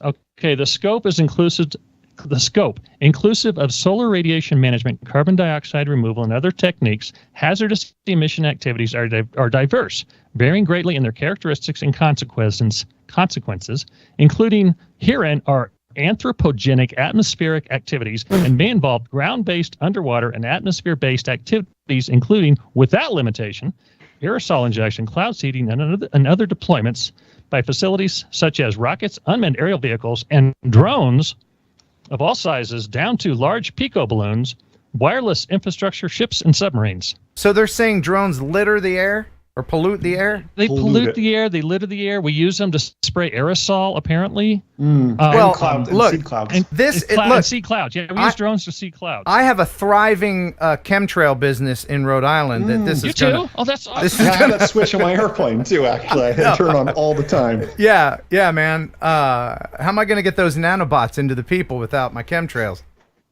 But we can figure out something else. Okay. All right. Wow. That was clearly written by a lawyer that's never seen a naked woman. Or possibly somebody who visited Colorado. I didn't read the whole thing, Vic, but it's out you can't read the whole thing. No, you can't. What are the consequences of this? Like, how do we shoot this thing down? Basically, you don't have to. It's not going anywhere. It's just not going anywhere. I can promise you that. But it's basically, if you have one of these conveyances, you have to register it. It takes almost 11,000 words to say, if you do one of these things, you need to register the vehicle you're doing it with. It's amazing. Wow. It's like a somebody got paid by the word. Yeah. Oh yeah. It was 10,000 silly. Okay, so that's silly. But let me ask you while I have you both here, something that's not silly. And I get emails from people all the time telling me these things, that their local municipalities and cities will charge people for flying in certain areas. I cannot believe that they can get away with that. So, like, you've already paid for your 107 training and all the other things that you have to do, and you're good to go as far as in the U.S. airspace. But then these cities that are doing a money grab, is that legal? Do you remember when early on in 2016, 2017, when North Carolina tried to do that, and they actually tried to come out with their own North Carolina test, I think it was even? Oh. So, wow. yeah. They still have it. Yeah. Do they really? Yeah, I've got a copy of it in the back of my policy and procedure manual. What happens if you just don't do it? What happens if you just don't? Because as far as I know, they've only used it once. Okay. And then they decided, we're probably not going to prosecute this. Yeah, so it's Minnesota's basically the same way. It's basically like traffic cams. You don't have to pay them, but they hope you do. Yeah. What a bunch of dicks. A lot of it depends on how those regulations are worded. If it's an airspace thing, then that's preempted. But if it's a land use, let's say a park wants to charge a permit fee. Yes. It'd be like if you're having a picnic, you have to pay for a permit fee. But if you want to fly a drone, you have to pay for a permit fee. So in that instance, it's legal. But is it worth the money it costs to enforce it? Because it costs a lot more to figure out how to charge the $5 than it's going to make in the $5 that you're going to make. So it doesn't make sense. Is it legal as a land use fee? Yes. Is it legal as an air use fee? No. That's one's insane. Challenged the North Carolina or the Minnesota one yet that I know of. Wow. So there's a couple more things that I wanted to ask you about.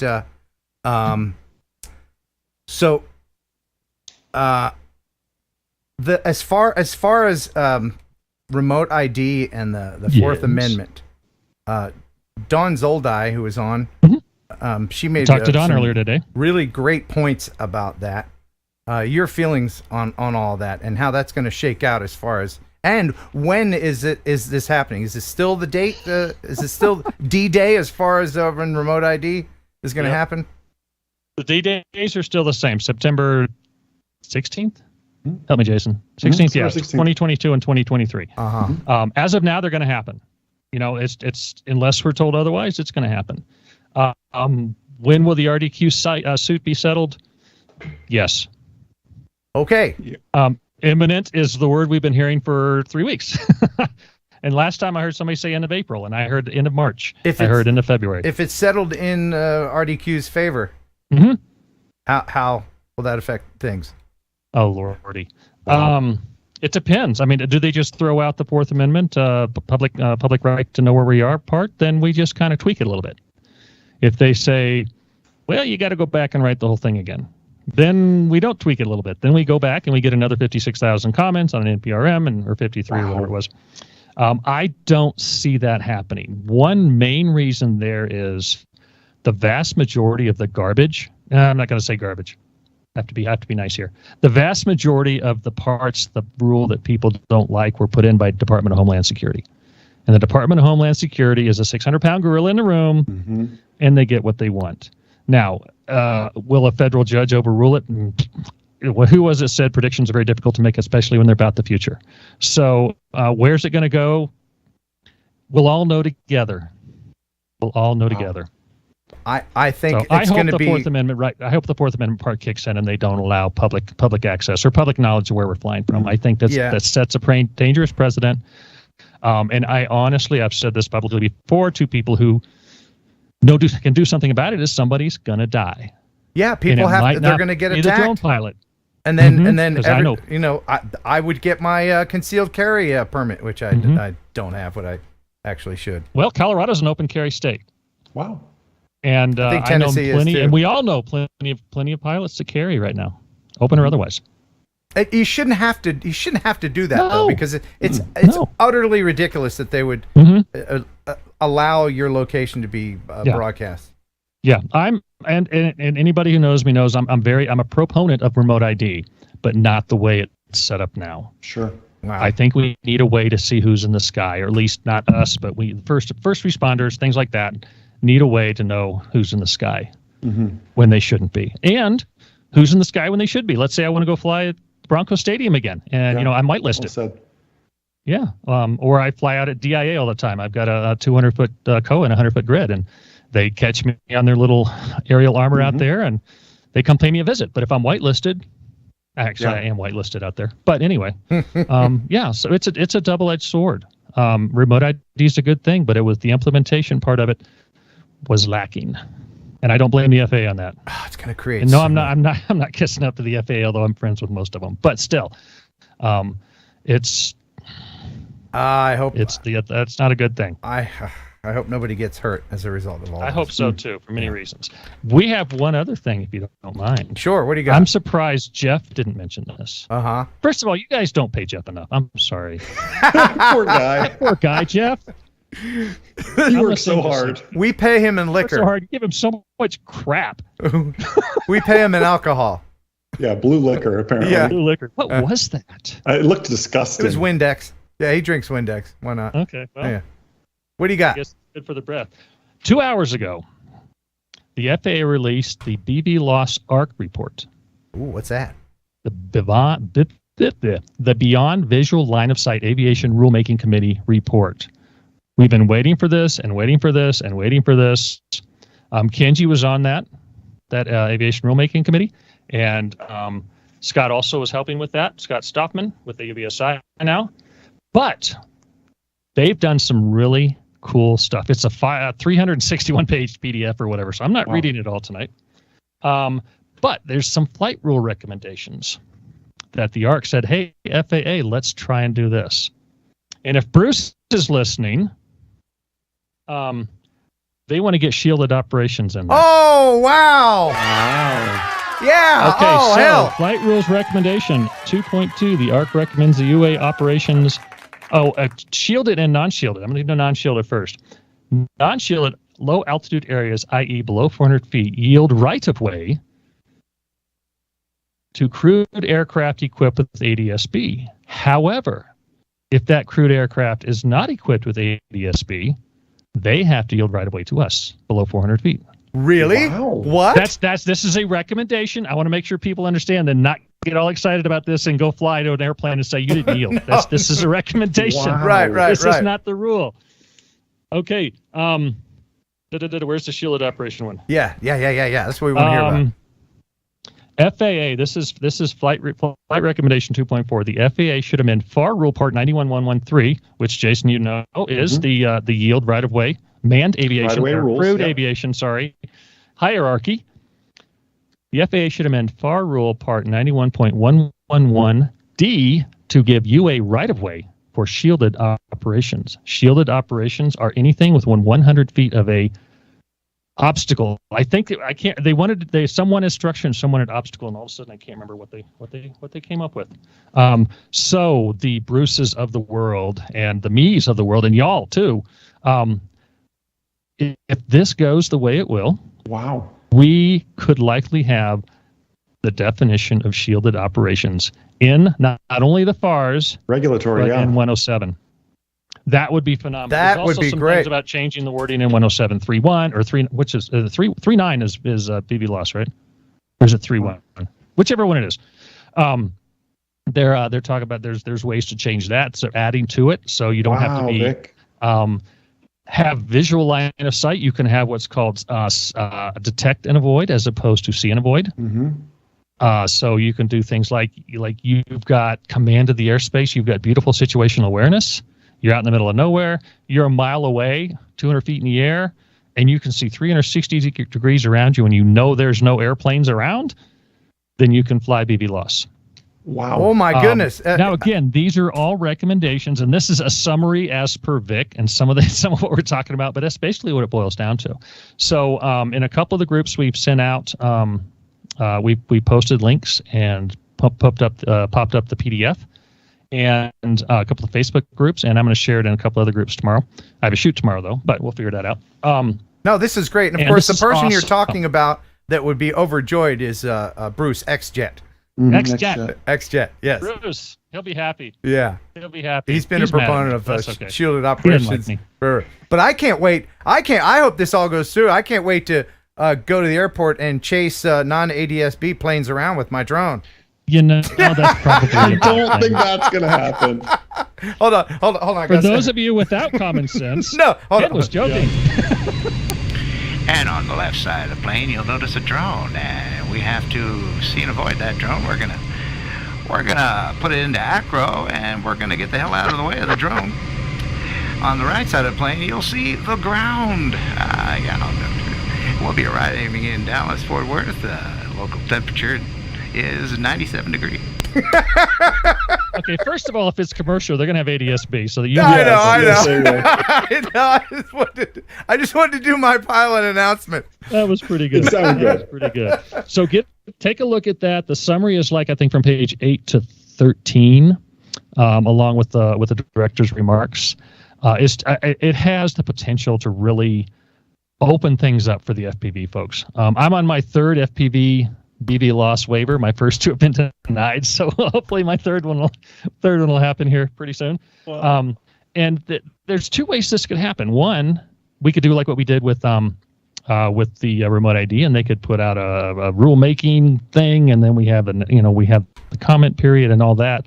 Or something we're going to be really busy with the DSPA in the next year. 2023 is the FAA Reauthorization Act. So we can actually write rules that don't have to go through an NPR. Well, we can't. We can suggest how rules are made by calling our local Congress critters and say, hey, let's change BV loss to this. So they could do it that way, and it would be so much easier. So much easier.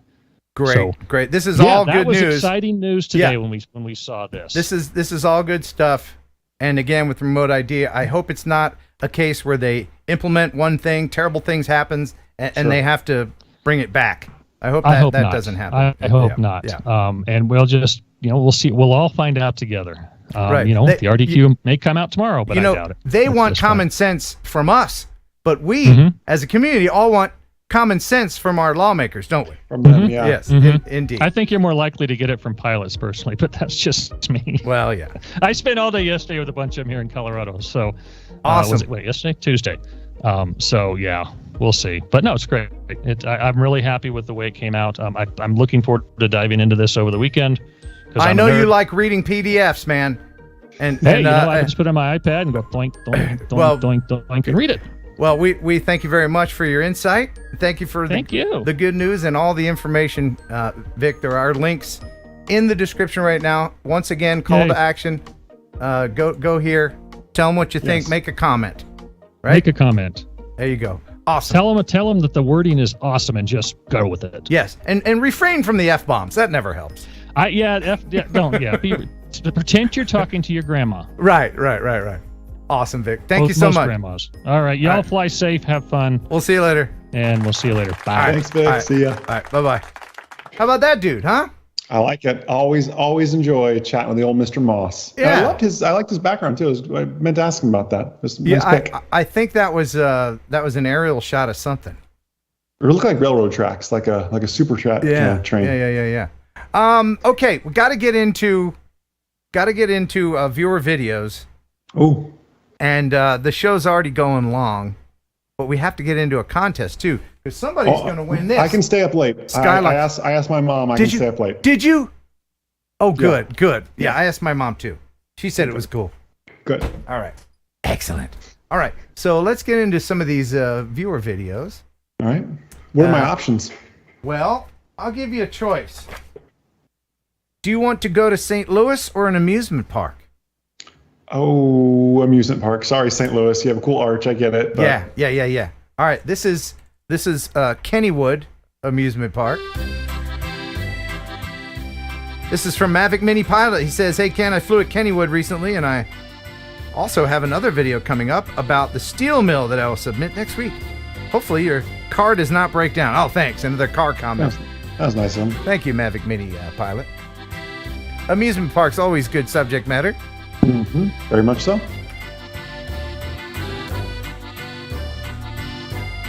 These places will start opening again once the weather. I was gonna say, looks like he did it when he was closed. Good for him. Yep. When flights over people.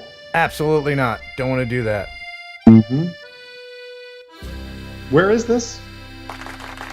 That is at Kennywood. Wherever the hell that You is. act like I know where I don't know where Kennywood that. I is. don't know. Over around there like that, wherever Kennywood. Somebody in the chat, let me know where Kennywood is. Yeah, I don't know where Kennywood is. But you know where St. Louis is, don't you? I do know where St. Louis is. All right. This is from Brad Henderson. Is it the Arch? No. Wow. No. This is Mardi Gras in St. Louis. They do Mardi Gras in St. Louis? Yeah, There's the Arch. yeah. It's held in the historic French neighborhood. Wow. You can see the arch in the background there, though. I see the Dollar Tree, yep. Yep, there you go. A lot of people there. There's also this video showing the old civil courthouse building and the St. Louis wheel lit up in blue and yellow to show the city of St. Louis is standing in solidarity with Ukraine. Oh. There's an arch in the background there. I'm sure Nice. he's following all the rules and not flying over people or cars or anything that you can't do.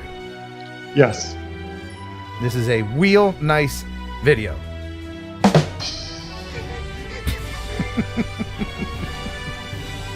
I like it. I love night footage. Wonderful, wonderful. Thank you very much for sending that in. Both beautiful. Brad Henderson. If you'd like to send in a video, you can. For next week, send it here, Ken Heron Upload at gmail.com. Let me know your music source. Because, if you play copyrighted music, oh boy, Yeah. YouTube will get upset. They will. You get a little slap. Oh boy, they will. They'll say, So use copyright approved music. You can go to Epidemic Sound, subscribe to them. They've got thousands of choices and sound effects. Free trial links in the description right now. And remember, if it's not Epidemic, it's crap. That's a fact. Yeah. Jack. Yeah. Oh, okay. Here's another choice, and I bet you I can guess which one you're going to pick. Okay, let's see. See how well you know me. All right. Do you want to see green beer? Oh, I saw blue liquor already, so green beer. Or an implosion? Oh, an implosion, duh. Yeah. If I want green beer, we just ask Jeff to come back on. Right. All right. So this is from Ken Hoffbauer. He says, "Hey, Ken, it's Ken. What's imploding, by the way? Is it like RAS implosions, or what is the implosion? It's a building being imploded. Yeah. Okay, that makes sense then. Yeah. You know what an implosion is, though, right? As It's opposed to explosion an from the inside explosion. out. Yeah, it's when they let the building fall in on itself. But Rather it could also happen, Ken eats ranch dressing or something. Could have an implosion. Oh, I've had a few implosions. Oh yeah, the Pepto-Bismol saved me from that. All right, ready. But here you go. This is really cool. Just seeing this. Enjoy, he says. This is the Berkman Plaza.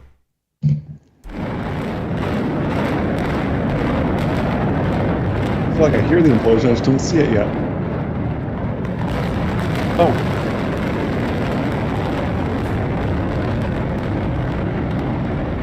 Wow. That was cool. Look at the boats in the marina right there. Like, wouldn't you be mad if you left your, $100,000 boat just sitting there and it gets covered in all this dust and junk? And then do you evacuate the buildings nearby and stuff? Oh, I'm sure they do all that. You want to see it again?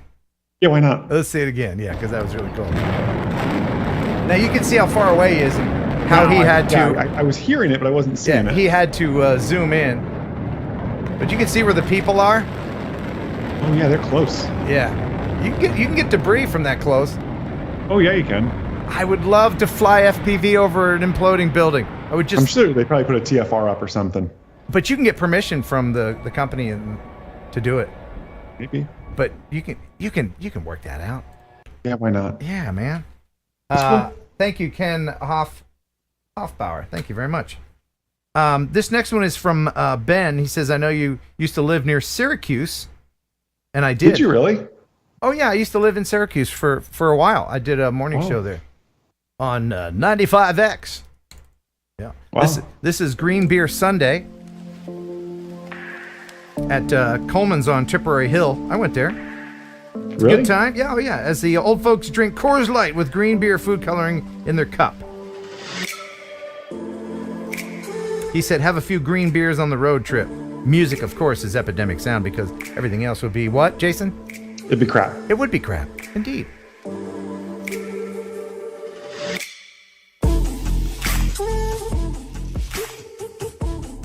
Do you have a connection with Syracuse? No, sir. I do not. I know they had a good basketball team at one point, and that's about it. Yeah. Awesome. Thank you very much for sending that in. I appreciate it. Yeah, Syracuse is a snowy, wintry hellscape sometimes when they get lake effect snow. And you loved living there. I bought the one time I bought a house in my life. I bought a house there. Yeah. Never do it again. Wow. You know what? No, do you know when I bought a house? Huh. When you got married? No. Freaking 2008. Oh. Yeah. Yeah. No wonder you're still scarred. I am very scarred. Yup. Oh. If you millennials don't know what we're talking about, go ahead and Google housing market 2008. Ouch. Yeah.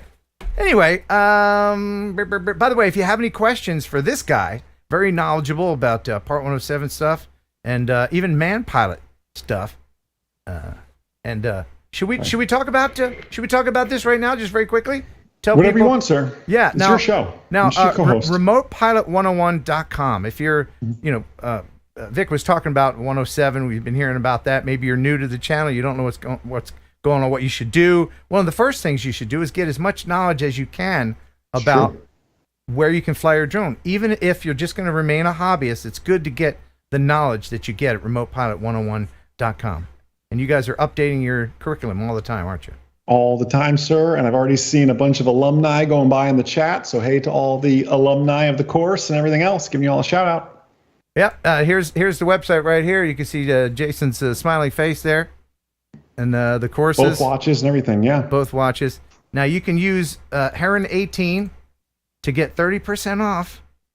Right? And that's a pretty good discount. Then you're in there for life. For life! You're a lifetime and you're associated member with Ken Heron for life. That's right. Wow. The only downside is we do have to beat you in like a gang. Yeah. Yeah. But once you get past the hazing, I mean, it's easy street after. Yeah, exactly. Seriously, do you get people that give you tips about wacky questions that are on the test, or like if the FAA throws a loop in there trying to, because they will try to trick you, won't they? Oh yeah, there's some tricky questions in there and everything else. I think one day we should do a quiz Ken Heron kind of show. Like I'll pick out all the trick questions and we just put you on the spot. Like I'll be like the late Alex Trebek and ask you questions and we'll see how you do. For fun and prizes? For fun and prizes. Maybe, we did that before. Jeff Sills. I did pretty well last time I took that your pop quiz. You did good. It helped I sent you the questions and answers ahead of time, but no, you did not. Good. You did not. I knew it all because I'm super smart. You knew why? Why? Because that's why. Yeah. Wow. Yeah. Smart guy. Yep. All right. This next video is from our buddy Levi Connolly, who lives in a postcard. He just lives in one of the most beautiful places in the world. And one of the place where he was in is in Northern California. That's where this is. About 10 miles east of Crescent City on the Smith River. Smith River is a river flowing from the Klamath Mountains into the Pacific Ocean. It says, I hope you enjoy it. Have a great night, my friend. Love the show. Cool Levi Connolly. Yeah. Just chilling. Just chilling like a villain there. Oregon, North California. It's all very beautiful up there.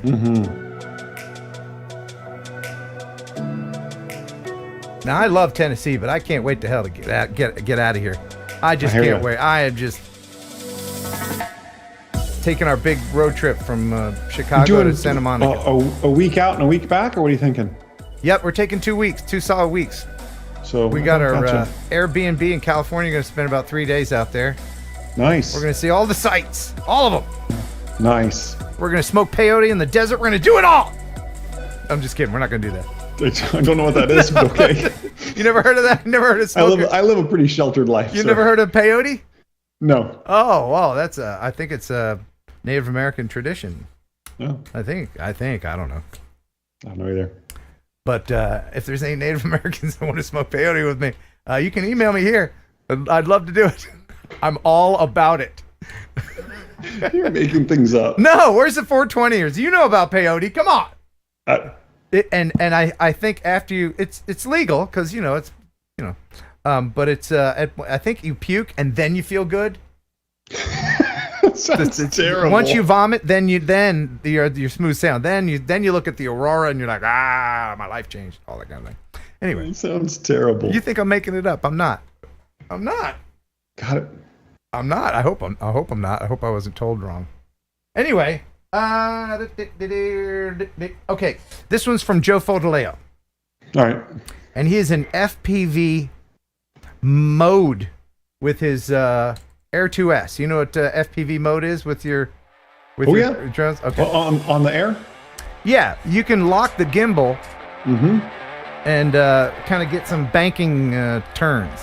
It's a little weird to fly this way if you're used to gimbal flight. But sure. He says, hello again, Ken. Here's a flight over my neighborhood with the Air 2S in FPV mode with goggles. Such an immersive experience. The music is epidemic as always because it's not a crap. That's what he said.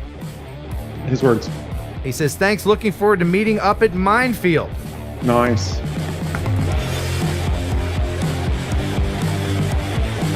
What's that? Light. This is rocking.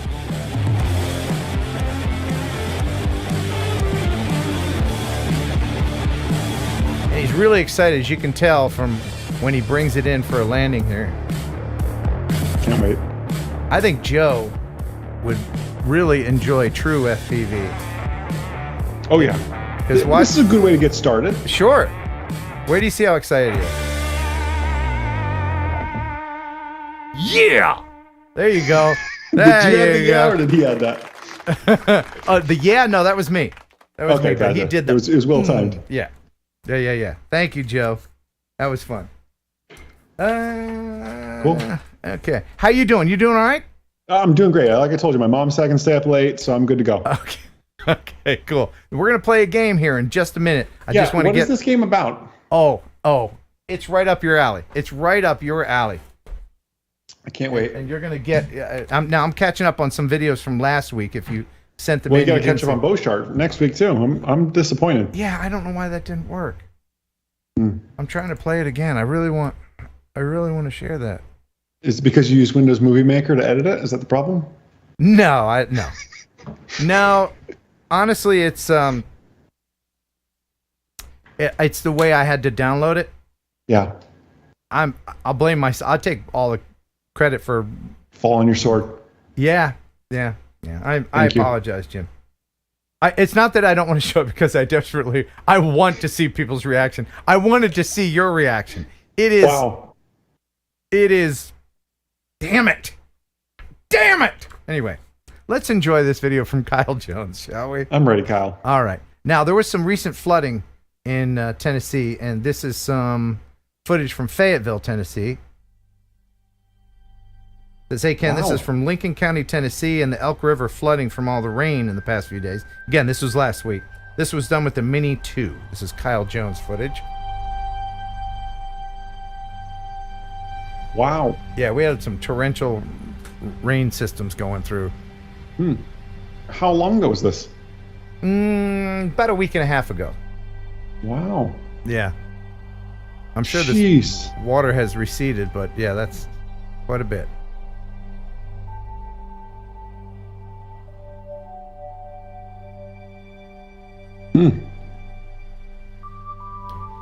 I know it's terrible and tragic and everything, but I kind of want to ride a canoe through there. Yeah, I understand. I'm with you. Or an RC boat or something. Yeah.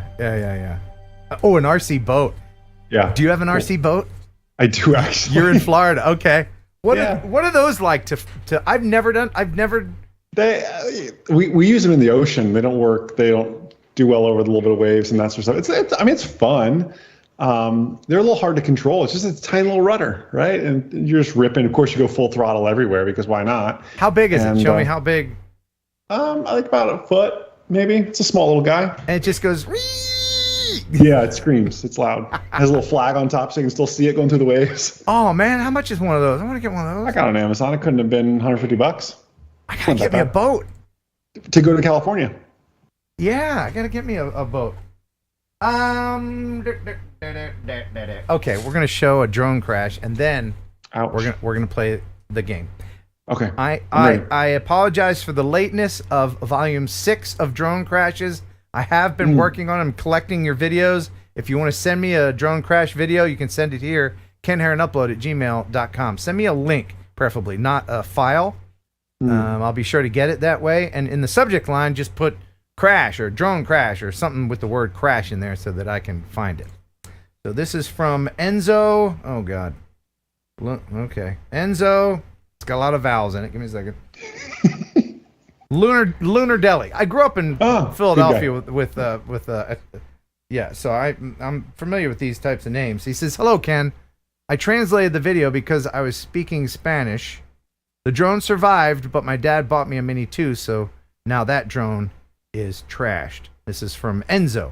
So just a very quick crash. There you go. I'm ready.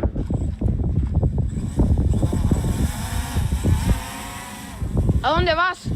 ¿A dónde va? Pero, ¿qué pasó? Se fue solo. Se fue solo. So what happened? I think the drone just flew away. I wasn't familiar with that model. I'm sure it was a toy drone. Let's watch it again. I didn't recognize the UI UX on that. Yeah. But you can hear the panic in his voice. I mean, based on the Chinese letters underneath GPS in the top left. I don't know what platform that is. Pero, ¿qué pasó? Se fue solo. Se fue solo. Se fue solo. The drone just flew away. Now you know. Now you know. Now I know how to speak Spanish. Thanks. Yeah. Thank you very much for that. And again, if you want to send your crash video, you can send it here. And now it's time to play a game. Oh, so fun! Pick me. I'm just gonna tell everybody I have a bias towards anybody who's gonna use a cucumber emoji or the Jason Schappert emoji. The members can use that. Okay. I will have a bias towards those. All right. As they begin to come in. So you pick someone and don't mention their name. I will pick someone and I won't mention their name. So what we're gonna do here is, and after we get the names all written down. Good Lord, there's a lot of people. Wow. I got it. Hold on, I'm looking for the perfect one. Okay. I have my person. You have your person. I'm writing it down so don't forget. Excellent. So we can stop saying "pick me" because YouTube gets mad when that happens. Oh, they get so mad. They're like, "You're using our..." No, I don't think so. You're using our bandwidth. I don't know. Maybe. Just send cucumber emojis. Yeah, right. I don't know. But anyway, so stop saying "pick me." So the game we're gonna play is. Yep. Name that plane. Oh, I like name that plane. Okay. Now, last time we played this, I picked a bunch of military planes. You weren't very. That's tough. Yeah. No. And we got like more general aviation passenger kind of planes. These are all general aviation planes. Okay. Good. And the teeny tiny, comparatively to the, Delta. Thank or you. whatever. The kind of planes I fly are teeny tiny. Thanks a lot, Ken. That really helps me. Helps my ego. Do you fly a precious little plane? Do you now? Oh, you're so cute. Okay. All right. I didn't mean to dismiss it. That was good. Thanks for cooing at me. That was really cute. In your precious little plane. No. These are big, huge, manly planes. The Jason flies. All right. So I have 10 of them. If you get if you get the best out of 10, then your person that you picked will win this fantastic prize. But if you get less than 10, then my person will win. So somebody's going to win this. This is a ultra fast wireless 4K HDMI. So you can take it from the source to a TV or another HDMI in goggles, whatever device with this. It'll go across the room. It'll go up to 30 meters, I think. That's pretty cool. Yeah, so that is cool. All right. Now feel free to play along at home in the chat, but Jason, on your honor, you have to promise that you're not looking at the chat right now because I'm not, there's just cucumbers in the chat. well, don't not even out of the corner of your eye. Don't be tempted. Okay? You can minimize that chat just for this game. All right. So best out of 10. How well can you identify planes that are just flying over you? General aviation, I hope decently. Decently. Yeah. Airliners are tough. Military is really tough for me, but right. Okay. Let's give it a try. All right, here we go. Here is your first plane. What kind of plane is that? Wow. Is that a Beechcraft Sundowner? Musketeer. Oh, Musketeer, you got it. I'll give it to you. Yes. Thank you. Yes. There you go. Sundowner and Musketeer are very similar. Yes. Okay. That's a Beechcraft Musketeer. Okay. All right. Very good on that one. All right. Thank you. That's a tough one. Did anybody else get it in the chat? Okay. No. All right. I think we all have drone people and not a lot of. We have some of your. We have some of your M0A people here. Oh yeah. All right. Here's the next one. What kind of plane is that? Oh wow. I know this one. Is that a? It's not an otter. It's a beaver. No. That's a Cessna 185. 185. Should have known that. All right. So you got one so far. Oh, that's okay. That's okay. All right. What kind of picking some classics here? Yeah. Oh yeah. You're the plane guy. Here you go. What kind of plane is that? Lancer. Or a Columbia 400. Lancer what? Oh gosh. It is a Lancer. It's not the Evo series, is it? Lancer. My COO Matt's gonna be mad at me because he loves this plane. I just know it's manufactured by Lancer. It's a. Give me a hint. Is it a number or a letter? The number. Ugh. Can I get a half a point for Lancer? I don't know. Should we give him the point? Should we give him the point in the chat? Should we give him the point? All right, you're a guest host. I'll give you the point. Okay, it is a Lancer, I guess 4, Mark 4 or something. 4, I don't know. I don't know IV. if you're I don't know what the hell. I may not that. be right, but it is a Lancer, so you get the point. All right, Thanks. so that's 2. Excellent. All right, what kind of plane is that? That's a Meridian or a Malibu if it's not a turboprop. Which one? Piper Malibu. Correct. Wow. Oh man. I didn't know you went manufacturer model. You went like the serial number too. If you want to flex, my friend. Yeah. Well, you're gonna really keep score over there, huh? Yeah, I'm keeping score. Yeah. This is real. We're not messing around, man. All right. All right. What kind of plane is that? That's a Columbia 400 or a Cessna 400. Yeah. Columbia 400. Wow. Yeah. You are good at this. You are good, man. You're good. I like airplanes. You do like airplanes. I mean, yeah, man. All right. Not as much as I like, Ken and fire trucks. Well, yeah. I mean, you give me a fire truck, I'll tell you you're making model. All right. So, what kind of plane is that? It's not a Piper Tomahawk, is it? No. Final answer? Tomahawk has a T-tail, but it sure looks like a Tomahawk. That's my best guess. Piper Tomahawk. Sorry. Now it says it's a Vans RV12, whatever the hell that is. No, I mean it could be. Yeah, it could be. Yeah. No, it is. It's not a Tomahawk. Tomahawk is a T-tail. Okay. No, it is. I'm right because I know. All right. The quiz master always knows, right? Okay. What kind of plane is that? That is a Cessna 180. Yes, it is. How do you know? What's the difference between that Cessna and that Cessna? I don't know. Wow, you're good. All right. So that's you're halfway there. You get one more and you win, okay? Wow. All right. What kind of plane is that? Piper Tri-Pacer. Yes, it is. Oh, wow. Oh, wow. That's impressive, sir. That is impressive. Holy moly. All right, I got a few more just for fun. I'm ready. Jason's person has already won. Good. What kind of plane is that? Is it a Pawnee? A Piper Pawnee or a Thrush, maybe? It says it's a Varga 2150. Never heard of it in my life, sir. Me neither. Not fair. So that plane doesn't exist. Just gone. If you don't know it, it doesn't exist. All right. What kind of plane is that? It's a Glass Air. I don't know my Glass Air models very well. It's a Glass Air, though.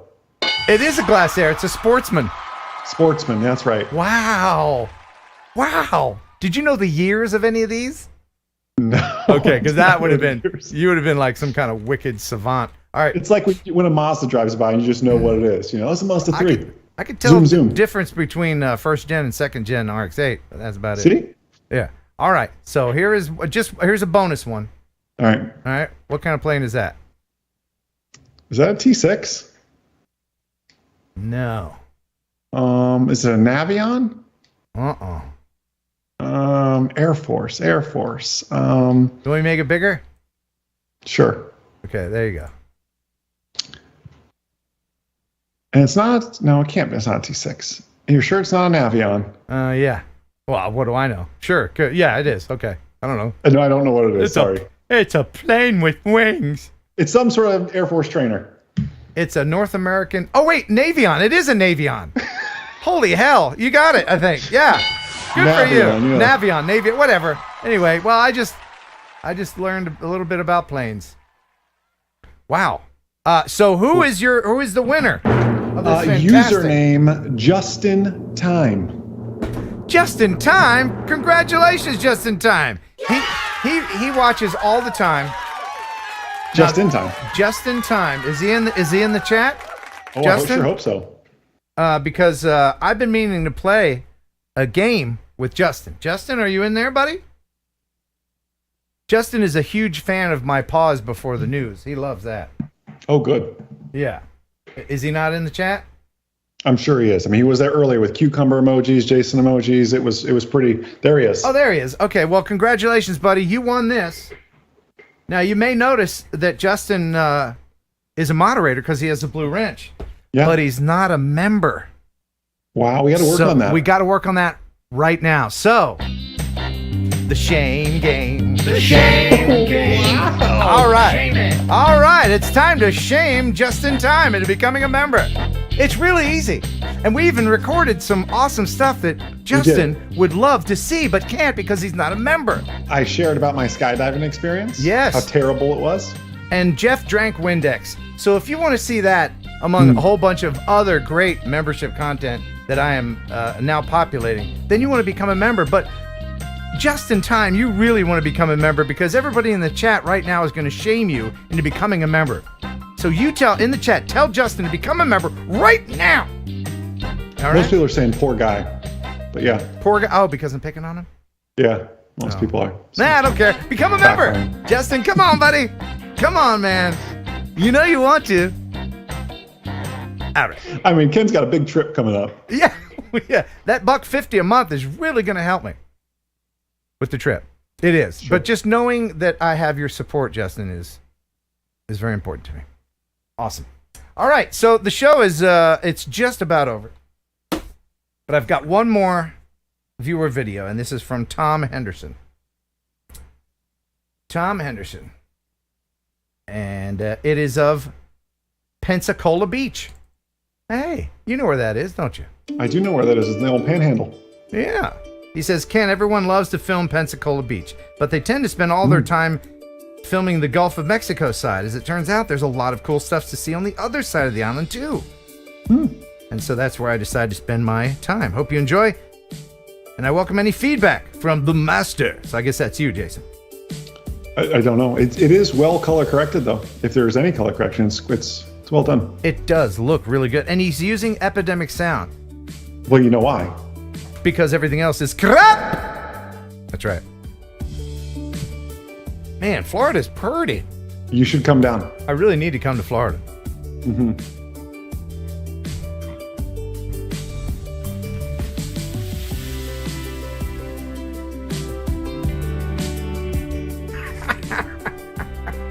Max420 says, Justin just unsubscribed. Thanks, man. You shamed the poor kid. Wouldn't that be funny? I'm assuming he's a kid. I don't know. I don't know. Spotlight on Justin. Oh, this is just beautiful. Thank you. Thank you for sending that in. That was awesome. It's been a lovely show today, hasn't it? It has. We're just missing. I'm missing. I just need to calm down a little bit. Yeah, you know what is it? There's something that, Justin in particular needs some kind of calming force, and I guess that would... Oh! That might be... the Raz. Yes, it's time for everybody to hop in the Raz chamber. It's a wonderful place. It's the place to be if you've had a stressful day. Maybe you're doing your taxes. Huh? Well, that's stressful. All your taxes are done, that boil is popped, and your toast is ready here in the Raz chamber. I don't know everybody's say. There's no rules in here except one. What rule is that, Jason? Well, sir, there's no free air release technique. Do not fart in the Raz. It is frowned upon. But do sit back and enjoy.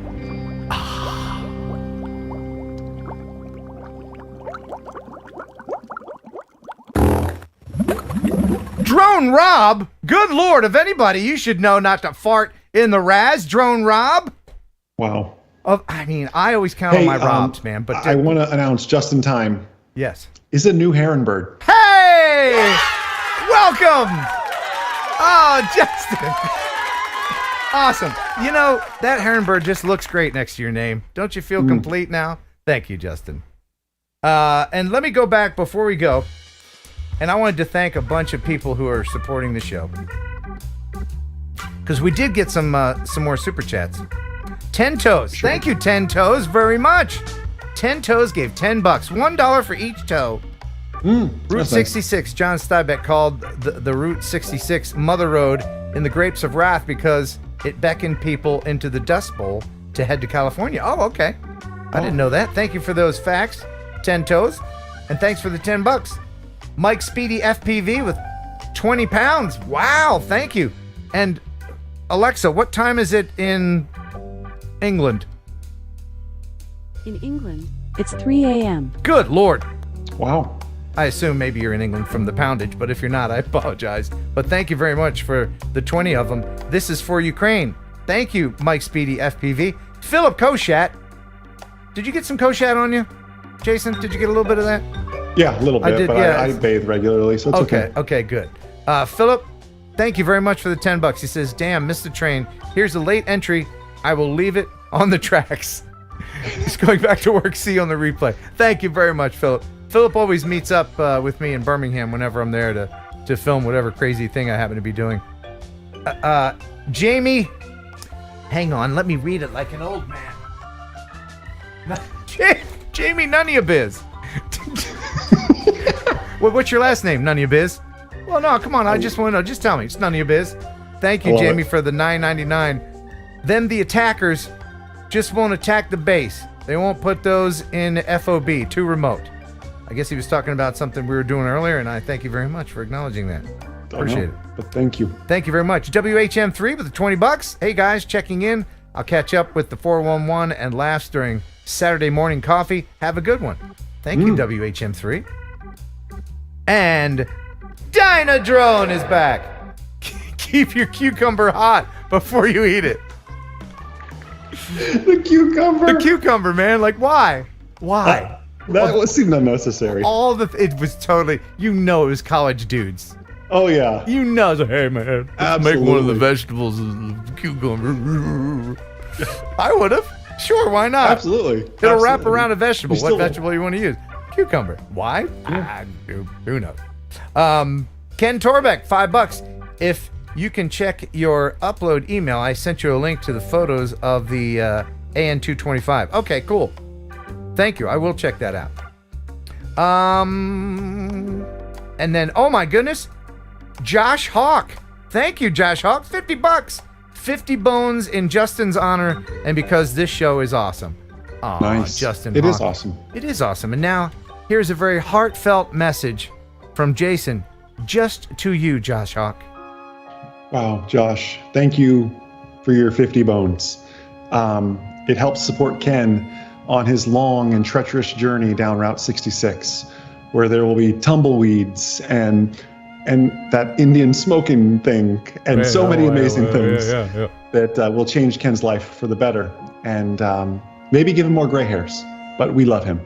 Thank you. I couldn't possibly have any more gray hairs, but yes, thank you very much for the 50 bones, Josh Hawk.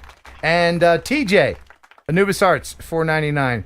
He simply says, pickles. And I think we can all relate to that, can't we?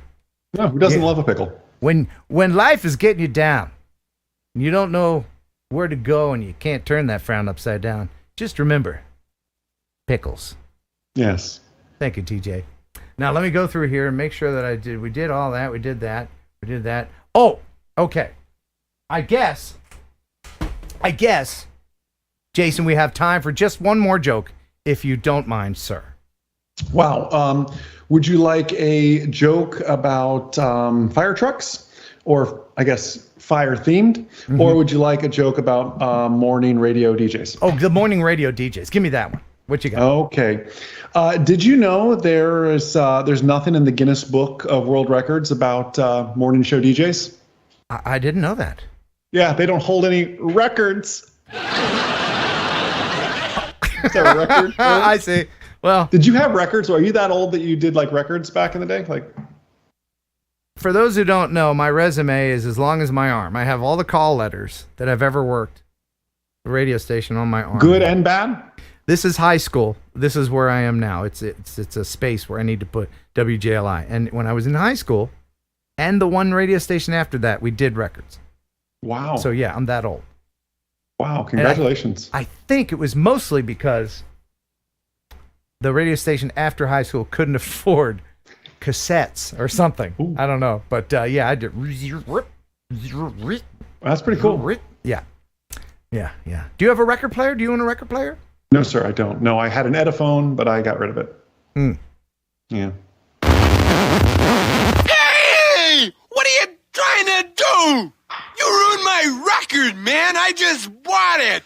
And as we say goodbye, I will give a prize to the first person in the chat that can name that movie. Where is that clip from? And I will bid you goodbye and thank you very much. We hope you enjoyed the show half as much as you would have if it had been twice as good. Yes! Oh, what a fun evening. Thank you, Jason Schappert, for co-hosting.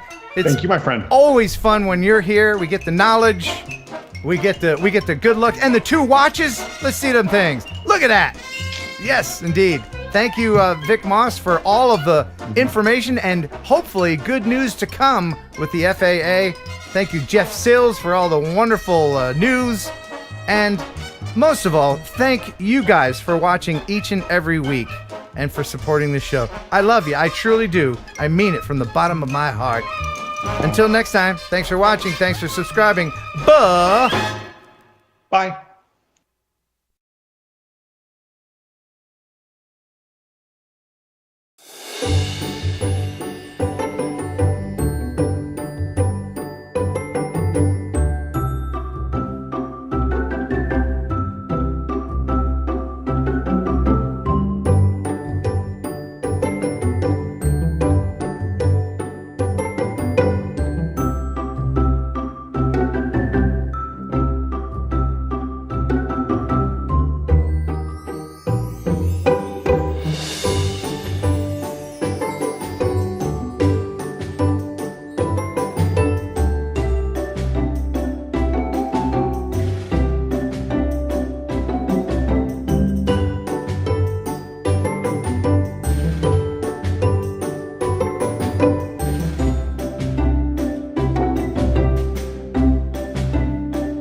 pigeons are key. Pigeons are key. The killer like a processed meat. They are. Enjoy pigeon jerky. Pigeon jerky. Pigeons are family of trees.